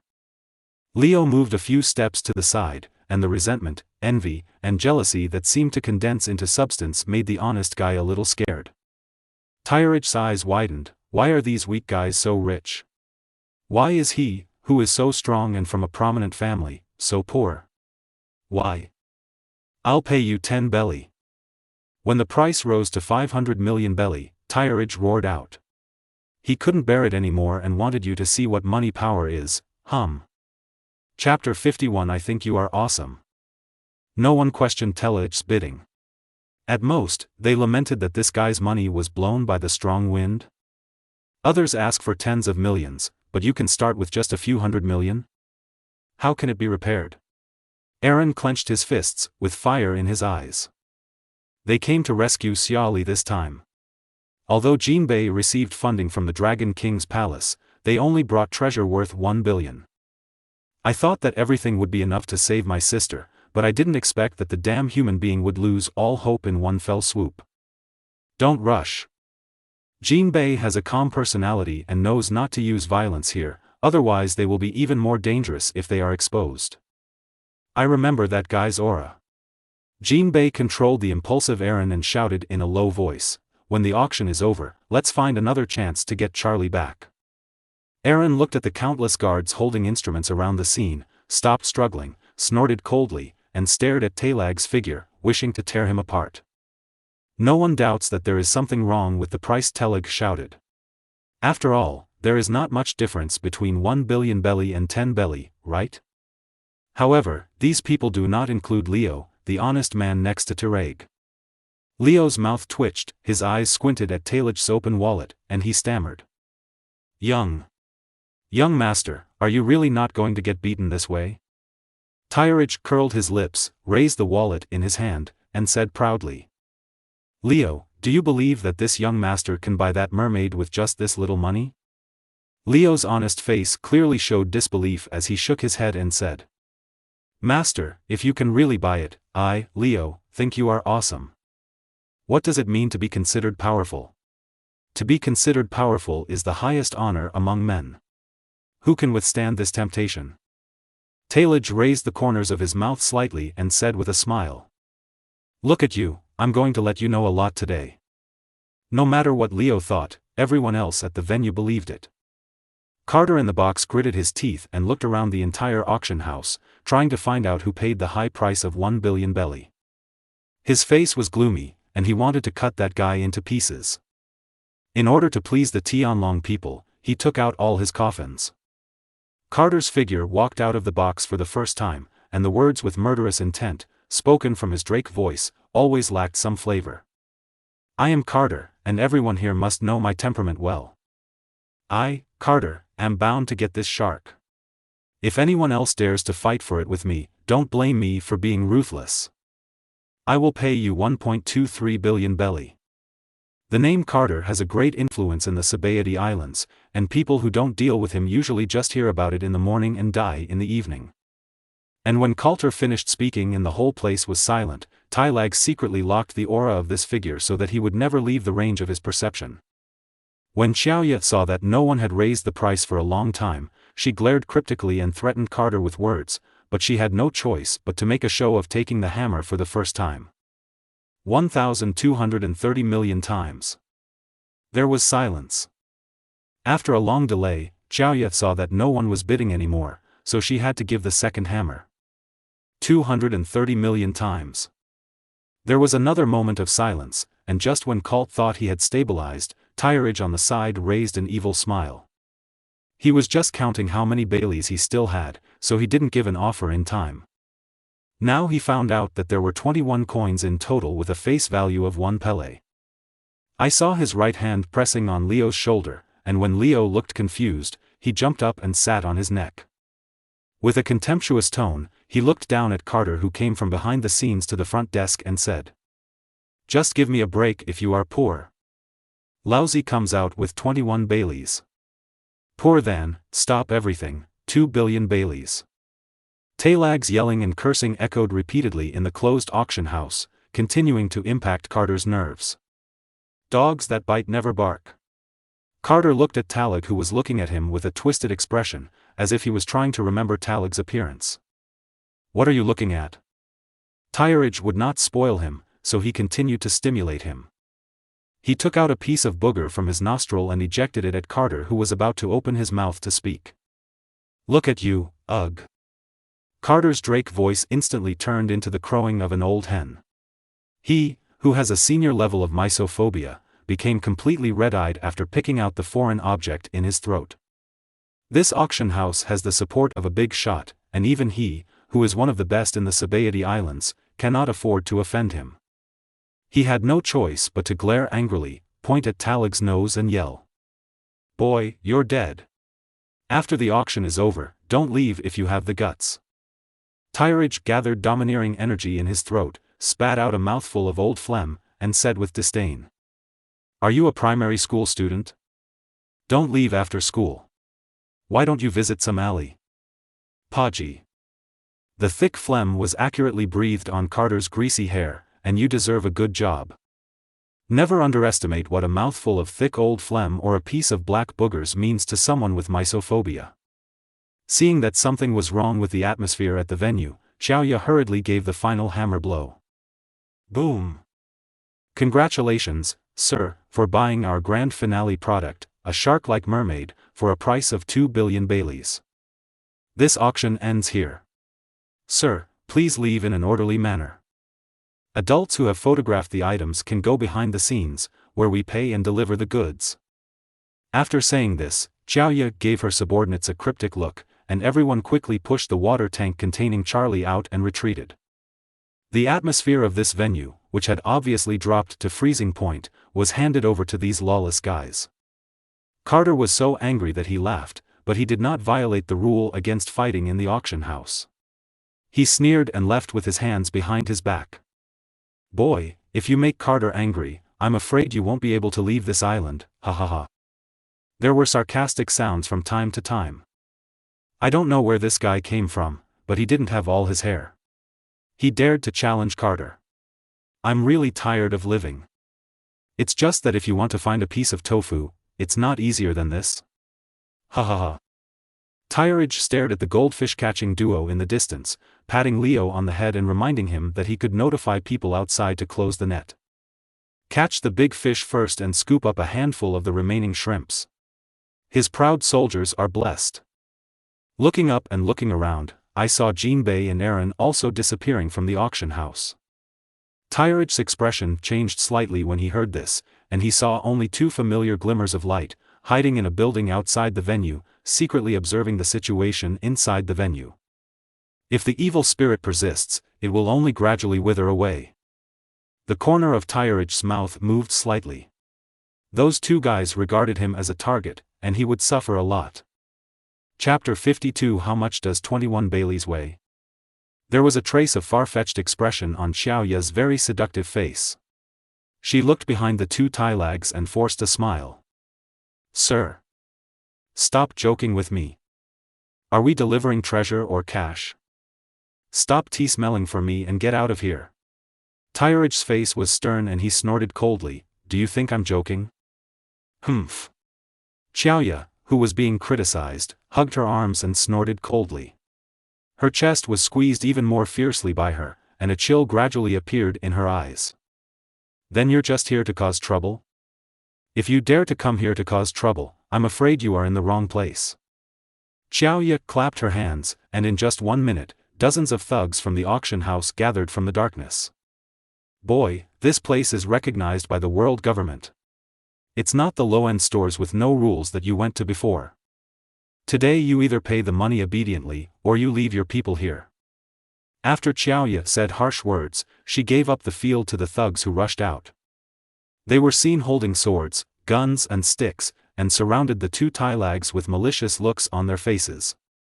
As long as Xiaoya gives the order, they will rush forward in a swarm and chop these two troublemakers into pieces.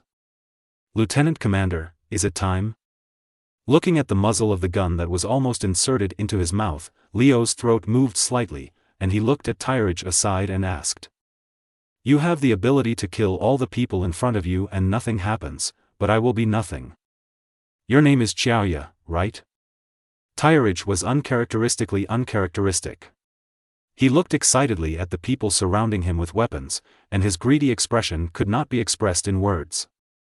Did anyone tell you that besieging Marine headquarters generals with weapons, regardless of whether they are recognized there, will be redefined as a criminal force?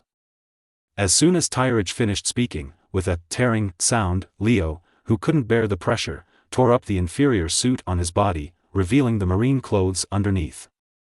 Lieutenant Commander? Looking at Tyridge with a gloomy face in confusion, Leo scratched his head and asked. Why don't you take off your clothes? Tyridge's right hand on the button of his suit stiffened. Looking at the suit that was torn to pieces by Leo, his heart twitched. My 1,000 belly. With a flying kick, he kicked this wasted thing out of here, looking around at the frightened people with dangerous eyes. Stupid guy. Tarag's eyes moved to Xiaoya, whose face was gradually turning pale, and he laughed evilly and said. The game within the rules has just begun. I didn't expect that you, a fool, would break it in this way. I'm really worried about the future of that Birdman. There is no justice in business. The world is so beautiful, but she is so irritable. It's not good, it's not good. For this auction house, the deal with Teledge is a dead end no matter how it goes. I saw him take out a small notebook from his arms and write down all the injustices he encountered. 21 Baileys was the price offered by Tailage, but the people at the auction house heard it as 2 billion. The label of forced buying and selling is put on first. One hand pays the money, the other hand delivers the goods, but when dealing face to face, he goes back on his words. A label of treachery and bad faith is slapped on one. In broad daylight, a force recognized by the government dared to use armed force to openly attack General Marine. This is not looking down upon the entire Marine, this is an insult to the Celestial Dragons, and this is a blatant provocation to the world government. A very vicious and heart-rending hat comes to an end. Xiao Ya's face became extremely ugly, and she realized that she had made a serious mistake. What do you want? Her voice was trembling. A small mistake, so that the organization was defined as an illegal organization? If Joker knew about this, he would not let her go. Her future would be gloomy and completely ruined here. Leave that shark to me, and I'll give you a stick of incense time to evacuate, otherwise. Murasame took an inch out of her sheath, and an invisible murderous aura filled the air, like a thick dark cloud, pressing on everyone present. How can it be repaired? Xiao Ya's face was gloomy. The auction of this mermaid caught Joker's attention, and he specifically asked Disco to transport the auctioned Bailey to him as soon as possible. It was probably when funds were urgently needed. There are 2 roads forward and backward, no matter how you go, you will die. With Marine staring deeply in front of you, it is better to do nothing at all. Young men, he is only one person, and he is just a Marine lieutenant commander. Whoever can kill him, I, Xiao Ya, promise to give him 100 million belly. For a desperado, there is nothing greater than the lure of money. As long as the money is enough, even if they are asked to kill their father and mother, they will not frown. Wealth and honor, don't forget each other. A tall man in front licked the blade of the knife with his tongue and laughed greedily. Brothers, come together. Whoever kills him, don't forget to reward the brothers with some wine money, ha ha ha. Tailage shook his head and sighed. Everyone likes money, and he likes it very much, but you have to have a life to get it, right? He gave Xiao Ya a look of pity. He had no direct evidence to completely convict this place, which was why he didn't take action immediately. It's okay now. I've handed the evidence to you on my knees. If you don't accept it, it would be a bit rude. Secretly, he took out a video phone bug and dialed. His phone bug came from the Warring States office along with his seagoing pass. When he activated it for the first time, everything that happened in front of him instantly appeared on the largest broadcast projection of Malinfando. At the same time, Malinfando. Marine Headquarters, Warring States Office. Baga. Warring States kicked out the goat that was eating documents next to him, and looked at Zifa, who was leading the team back with tearful eyes, and said, I just said, why do I feel like I'm missing something lately? Who asked that B****************** D to go to C? How come he has my video phone bug in his hands? Zifa was sorting out the harvest information from this overseas internship. He raised his head as if looking at a fool and said, You are the only one who has the C passage. Who do you think gave it to you? Hearing this, Zhenghua opened the drawer next to him and looked at the empty drawer, his face completely gloomy. Forget it if that idiot stole the pass, and forget it if he took away my phone bug. But you stole 100 passes? Who taught you? Garp? That's it. Zifa looked at the Warring States period, which was getting redder and warmer. He walked to the window, looked at the massacre projected on the radio outside, and said with a pleased smile. That kind of place shouldn't exist in the first place, so it would be better if we take this opportunity to destroy it. Zifa frowned slightly. Was Talag's murderous intention too great? It seems it's time to discuss with Garp and forcefully take back the saber. Chapter 53 The Appearance of Rayleigh, The Endless Kindness. A few flat aces arrived first, and then the swords were as bright as dragons. Fighting these guys who don't even deserve their names, if there weren't a lot of people, they wouldn't even be qualified to let Tyrag draw his sword. Whoosh! The water-like liquid flowed through, and there was no trace of blood on the blade. While doing a foil sword trick, Tailage inserted Murasame into the scabbard. This once luxurious venue has now been reduced to a bloody hell. The afterglow of the sun shines through the window like blood on the broken stone floor, reflecting the broken limbs and coagulated blood on the ground. Bodies were lying in a mess, their eyes were empty, and the last fear and pain was solidified on their faces. The blood seemed to have gathered into a stream, flowing between the gaps in the stone slabs, dyeing the venue a shocking red. Devil, devil. Xiaoya, the only survivor left, had empty eyes and a trembling and desperate voice. Joker won't let you go, won't. Talage picked up a spear on the ground with one foot, kicked it over, pierced Xiaoya's petite body, and pinned it on the log behind her. What a lot of nonsense. Tyrage curled his lips and said with disdain, "You want to scare me away with a clown jumping across the sea?" Covering his face with one hand, Talage laughed sickly. What did you think of Marine? As soon as he finished speaking, he kicked away a long knife again and went straight to the phone bug that was always playing in the corner. It was the video phone bug that Xiaoya had secretly dialed before. North Blue, Kingdom of Claras.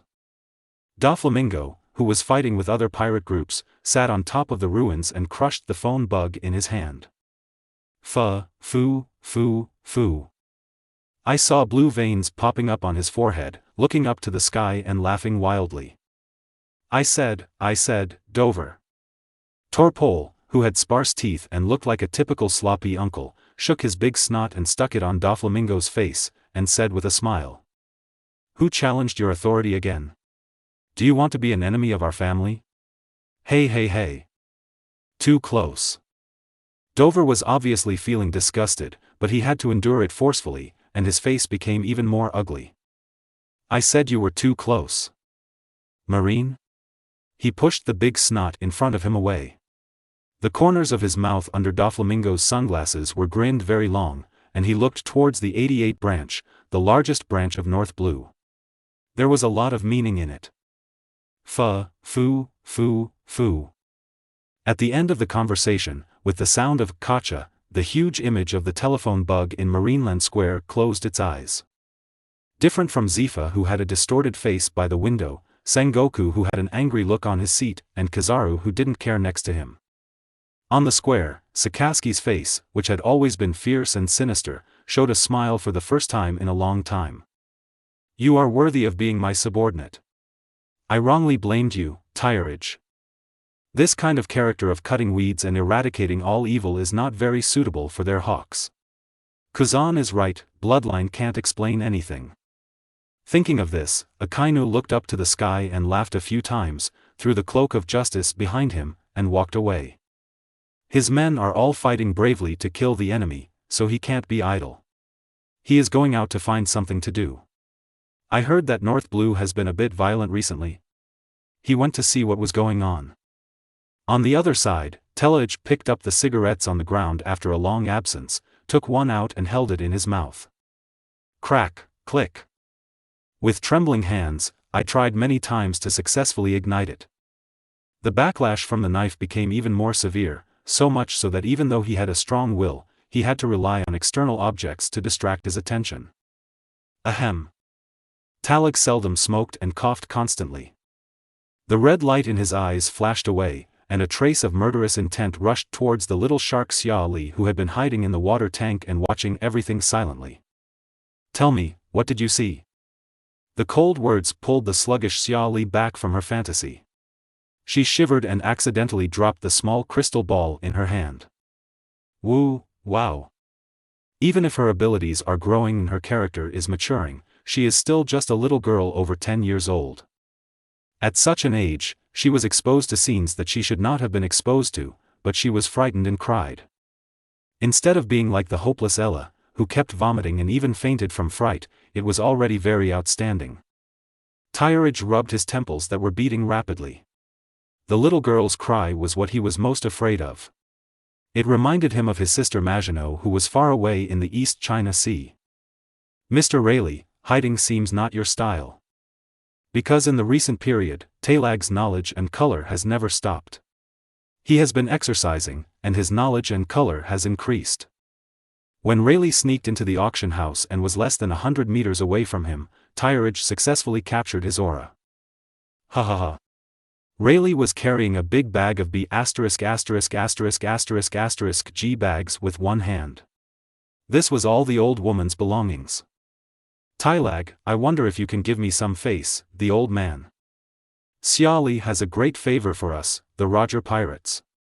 I wonder if we can hand him over to the old man.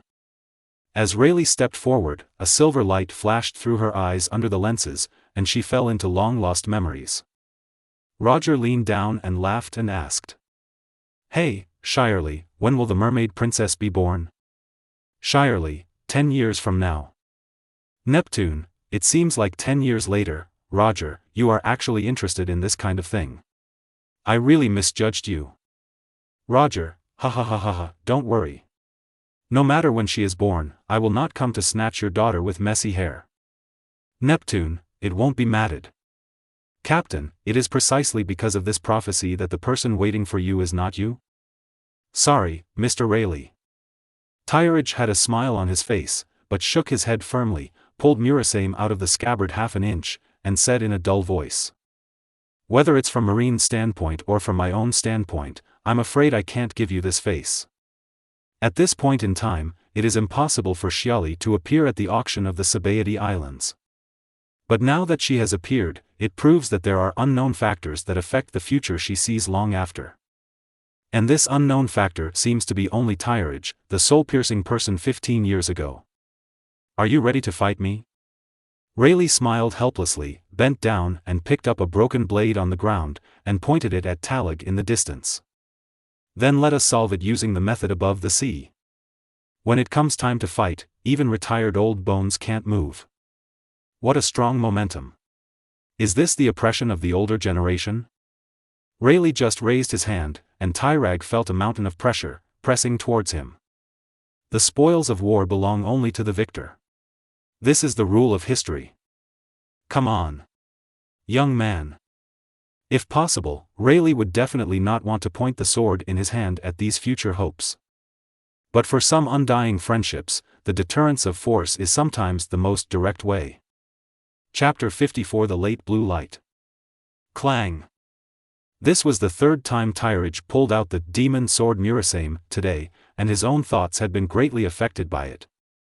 The area around the whites of his eyes was gradually covered by a bloody red light with a strange aura. I'll call you sir to give you face, but if I don't give you face, I'll make you an immortal. A strange and murderous smile appeared on the corner of Tyridge's mouth, and he looked dangerously at Rayleigh in front of him. He half-crouched down, slowly put Murasame into the scabbard, and already prepared the pre-movement for IAI's slashing attack. Itoriu, Second Truth. This sword starts with the power of 1,000 blades, and with the movement of a finger, the wind is silent, the air is like sure sway, the light has no shadow, and the sword leaves no trace. It exceeds the speed of light but does not show its shape. It is as powerful as a giant but as light as the wind. One line of sky. After draining 70% of his own domineering power and using up almost 90% of his physical strength, he could barely use the secret of IAA, one line of heaven. Because his speed was so fast, time around him seemed to freeze. At this time, his figure has appeared behind Rayleigh, and Murasame around his waist has been sheathed. Tyridge slowly turned around and looked down at Pluton Rayleigh, who had fallen into a pool of blood with a victor's smile. Rayleigh's eyes circled 360 degrees in the air. His head that flew out was still conscious. Looking at himself lying in a pool of blood, he sighed. Is this what death feels like? 3 minutes later. Ahem. Tyridge's exposed chest was slashed with a ferocious blood mark. Rayleigh. Tyridge, who was lying on his back on the stone floor, coughed up a few mouthfuls of blood, looked at the old man who was gradually walking away with Xia Li in his arms, and roared. Who will win in the future you see? Because he lost the competition, Tyridge was extremely unwilling, and his face was already wet with tears. The first attempt was only a conceptual one, but Rayleigh, who had already seen through the future, knocked the knife out of his hand with a broken blade. Tyridge raised his trembling right hand above his head, looking at his hand in trance for a long time. The hoarse voice murmured. It's so embarrassing. He is so weak that he can't even hold a knife. The demon sword Murasame, which was 5 meters away from Telage and inserted 12 inches deep into the ground, seemed to be responding to him. The blade made a sad sound of a sword that lasted for a long time. Loud questions and faint sounds of knives came from behind. Rayleigh hugged Xiaoli, who cried until she fainted, and her steps stopped in the air. The eyes under the glasses looked deep and distant through the lenses. His lips tightened and the corners of his mouth turned down slightly, revealing a hint of helplessness and emotion. "Young man, your sword is very good, very good." Rayleigh did not tell Talag what happened in the short future he saw based on his knowledge. "Because that doesn't matter anymore, because he is the one standing." "Captain, you think you are the best god in the world, but you seem to have met your match. Because he is Garp's son, it is normal for him to have such a talent. But precisely because he is Garp's son, that sword lacks something. After all, not everyone is a Buddha in the Warring States period." The paused steps moved forward again, with a hidden smile on Rayleigh's lips, and disappeared from the auction house. "I won't lose again. Before I defeat you, I will never fall in front of anyone. Do you have a problem, Rayleigh?" Tyrage didn't get the answer he wanted from Rayleigh. Disappointed, his unwilling roar was like rolling thunder. There was a loud explosion throughout the auction house, and the sound was long and shrill, spreading far into the endless distance. Along with this heart-rending roar, an invisible pressure quietly radiated from his body, and the surrounding air seemed to solidify, becoming extremely heavy. But the originator of all this was unaware of the aura he inadvertently exuded and fell into a deep sleep. On the other side, Rayleigh, who calmly left Marine's circle, twitched his ears slightly, turned around and stared at the auction house for the last time. He smiled happily and said, "That man's son should be like this. How can I have any objections to it, old man? People can only grow when they suffer setbacks. Come on, boy." At this moment, in Rayleigh's sight, there was a blue aura, rushing towards this direction at a high speed. Rayleigh shook her head helplessly and sighed. "Since those 3 monsters, Garp has cultivated another monster. Captain, I don't know how long the era of great pirates that you started with your life and fortune can last." Within a few jumps, Rayleigh's figure completely disappeared from the Sabaody Islands before the blue aura arrived. "Ah la la," Kuzan said with a distressed look on his face, holding the completely frozen cult in his left hand. "Is it still too late?" Akiji casually threw the cult in his hand to the ground. Akiji, still angry in his heart, trampled the ice sculpture transformed by cult into countless boulders and scattered them in all directions. Little Terra's breath is a little weak. An angry look that had not been seen for many years appeared on Akiji's lazy face for the first time. It was really incredible. I saw him slowly exhaling a bit of cold air and muttering to himself. "Rayleigh, I hope you don't go too far, otherwise there will be endless pursuit waiting for you." A few days ago, when Telage got the sea pass and sneaked out. Not far from the headquarters, Akiji, who had just returned, discovered his warship.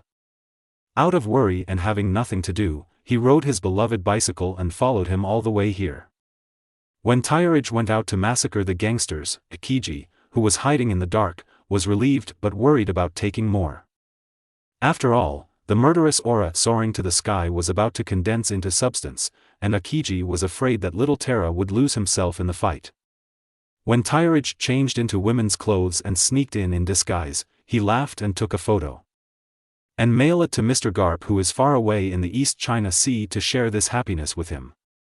Until Tyrage went to Area 13, Shaki's rip-off bar, and Akiji hiding in the dark, no longer had the time to watch the fun. The conquerors rising into the sky was shocking even to him who was hiding far away. Worried about Telage's safety, Akiji couldn't help but release his unique chill and extend it towards the tavern. He also successfully lured out the dangerous aura. He thought there would be a big battle between them. But the king's right hand, Pluton Rayleigh, only met him once before disappearing into the vast sea of people. When he found Talag and sensed Rayleigh's breath again, he was attracted by the sound of fighting coming from the other direction. "I saw more than a few hundred marine soldiers there, armed with swords, guns and equipment, besieging a huge spider. At that time, dozens of sailors were already bleeding and falling to the ground. Lazy justice is also justice. How could Akiji choose to stand by and watch this critical situation? As one of the top slave owners in the Sabaody Islands, how could Carter not know Marine's rising star, Lieutenant General Akiji? The moment he discovered Akiji, Carter spewed out a huge spider web. Temporarily controlling the pestering Marine soldiers in front of him, he turned around and ran away. However, there is a huge disparity in strength between the two sides. How can Carter's 8 legs outrun Akiji, who is fully firing? Although some time was wasted in chasing, the battle was over almost the moment the two sides came into contact. When Akiji returned with Carter's ice sculpture, he could only sense Rayleigh's fading breath, and Talig's negligible breath. Chapter 55. The house leaks and it rains all night. At the port, the outline of the ship was looming in the night, and the anchor rope swayed slightly, making a dull collision sound. The waves on the sea are sparkling, which is the reflection of the faint moonlight on the water, but it adds a bit of tranquility to the atmosphere. Ah la la. Akiji took off the blindfold on his forehead, scratched his fluffy hair, looked at the wooden bed that made a noise, yawned lazily and said, "Are you finally awake? Before you wake up, there is a sailor named Ella who wants me to try cryotherapy to wake you up." Akiji waved his elemental right hand to indicate whether he needed to freeze into ice and wake up. Talig, who had just opened his eyes, suddenly became clear, his whole body trembled, and he sat up straight. "Then, that's not necessary. Ella, I regard you as my brother, and you regard me as your cousin. I give you my heart, and you pour your urine on me. Although the iron fist of love will be late, it will never be absent. Tairaj will remember this in his heart." Tairaj scratched his head, sat next to Akiji with a sneer on his face and asked, "Brother Kazan, why are you on this island?" A few hours ago, Tairaj had lost the ability to move due to excessive physical exertion and nearly exhausted his domineering energy. Thinking about the fact that there were 500 soldiers under his command outside the venue, if these Marine recruits were to face a big pirate with a bounty of over 100 million, you don't have to think about the consequences. With his legs numb and unable to stand up, Talig crawled to the entrance of the venue relying on his only movable left arm. Before he could take action, Akiji appeared in front of him after dealing with Colt.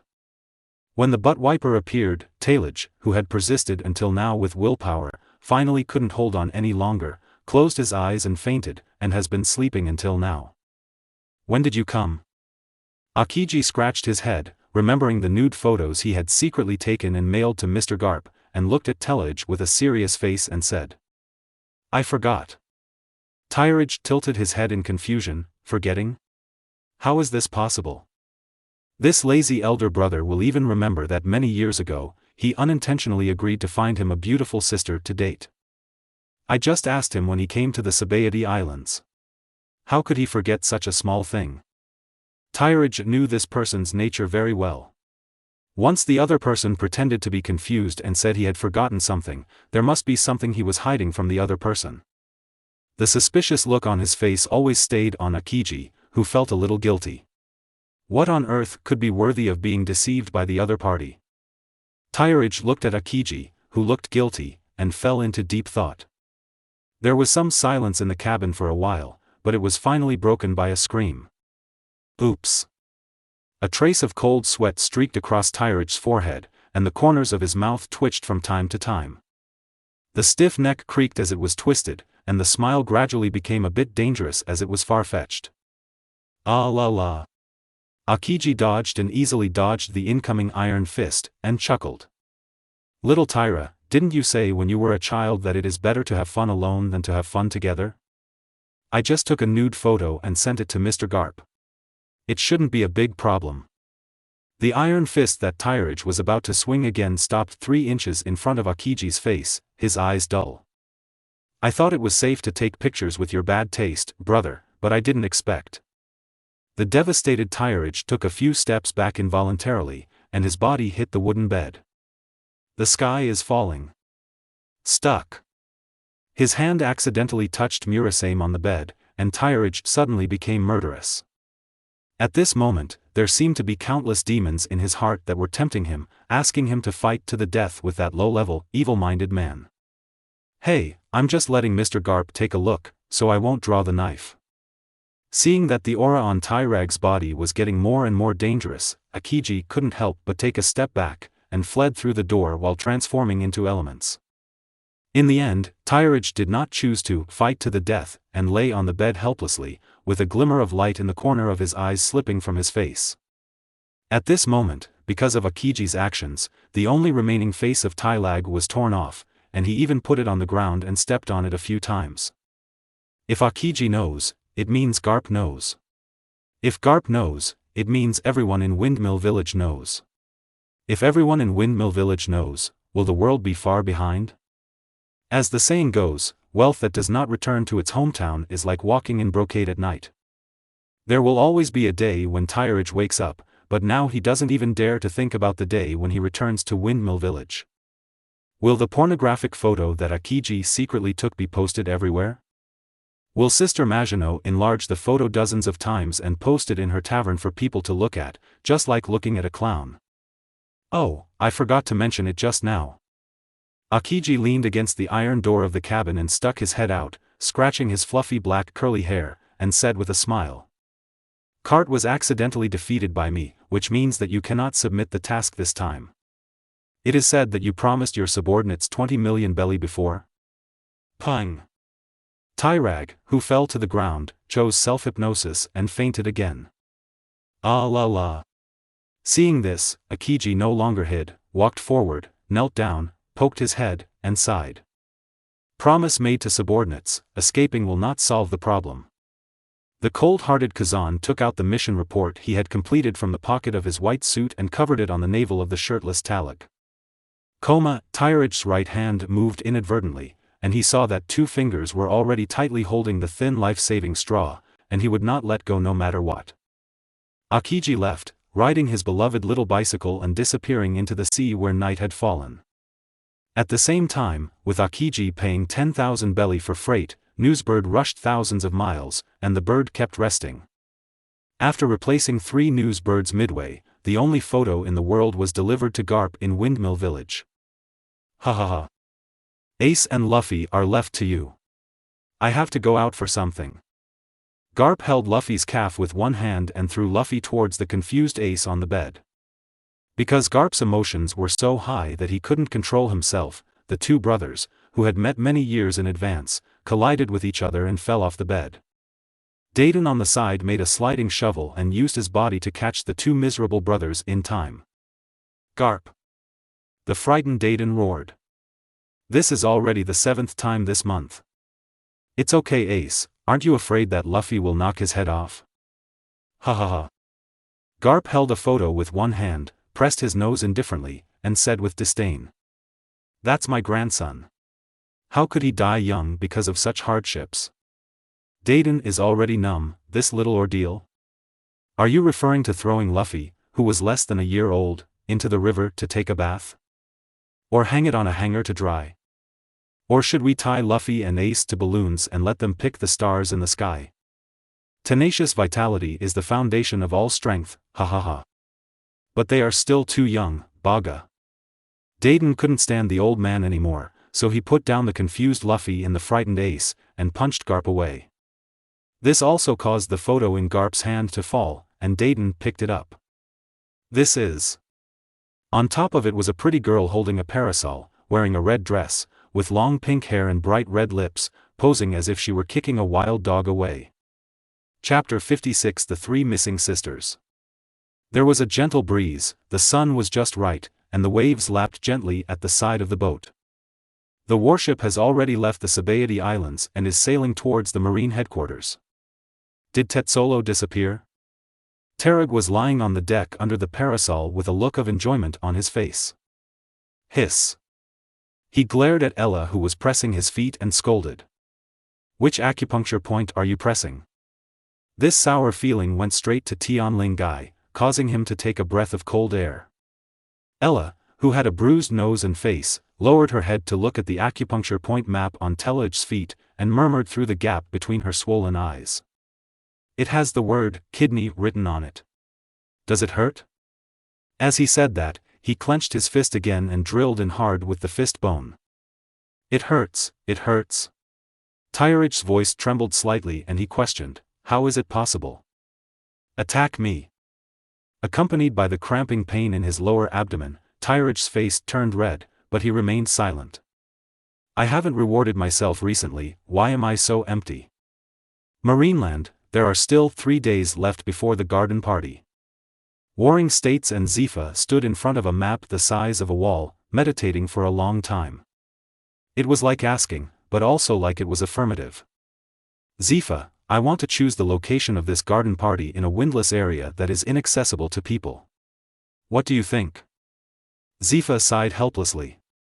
As a righteous marine, he condoned and even protected evil. It would make people laugh. He frowned, patted Warring States on the shoulder and said, there are almost no people living there permanently in the windless zone. Can you withstand the sound from up there? There are huge and ferocious Poseidons in the windless zone. The environment is dangerous and unstable, which is not conducive to the normal survival and development of human beings. A gleam of light flashed through Warring States' eyes under his glasses, and he said with a serious face, you have to try it to know if you can stand it or not. He sighed and said with a magnetic voice, there are enough games playing with life. Let's catch more Poseidon beasts and let them vent their animal desires. Zifa said, what if they are eaten? Warring States glanced at Zifa playfully, and said with meaning, a natural disaster, a man-made disaster, birth, old age, illness and death are normal. As if thinking of something, Sengoku pointed to the location of the Sabaody Islands on the map and asked, are Tirage and the others back? Zifa shook his head and said, not yet, but it will be soon. Akiji came back on a bicycle this morning. Sengoku frowned, seeing that the garden party was about to come, and Akainu, whom he wanted by name, was doing something unknown in North Blue. Akiji righteously refused to participate in this operation a long time ago. Should all the pressure be handed over to the guy who just shows off? Warring States shook his head vigorously to get rid of this terrible thought. Forgive his stupidity, he thought of 1,000 names of generals who could lead the escort, but among them there was only that wretched figure. Major General Jonga. Sengoku turned around and shouted.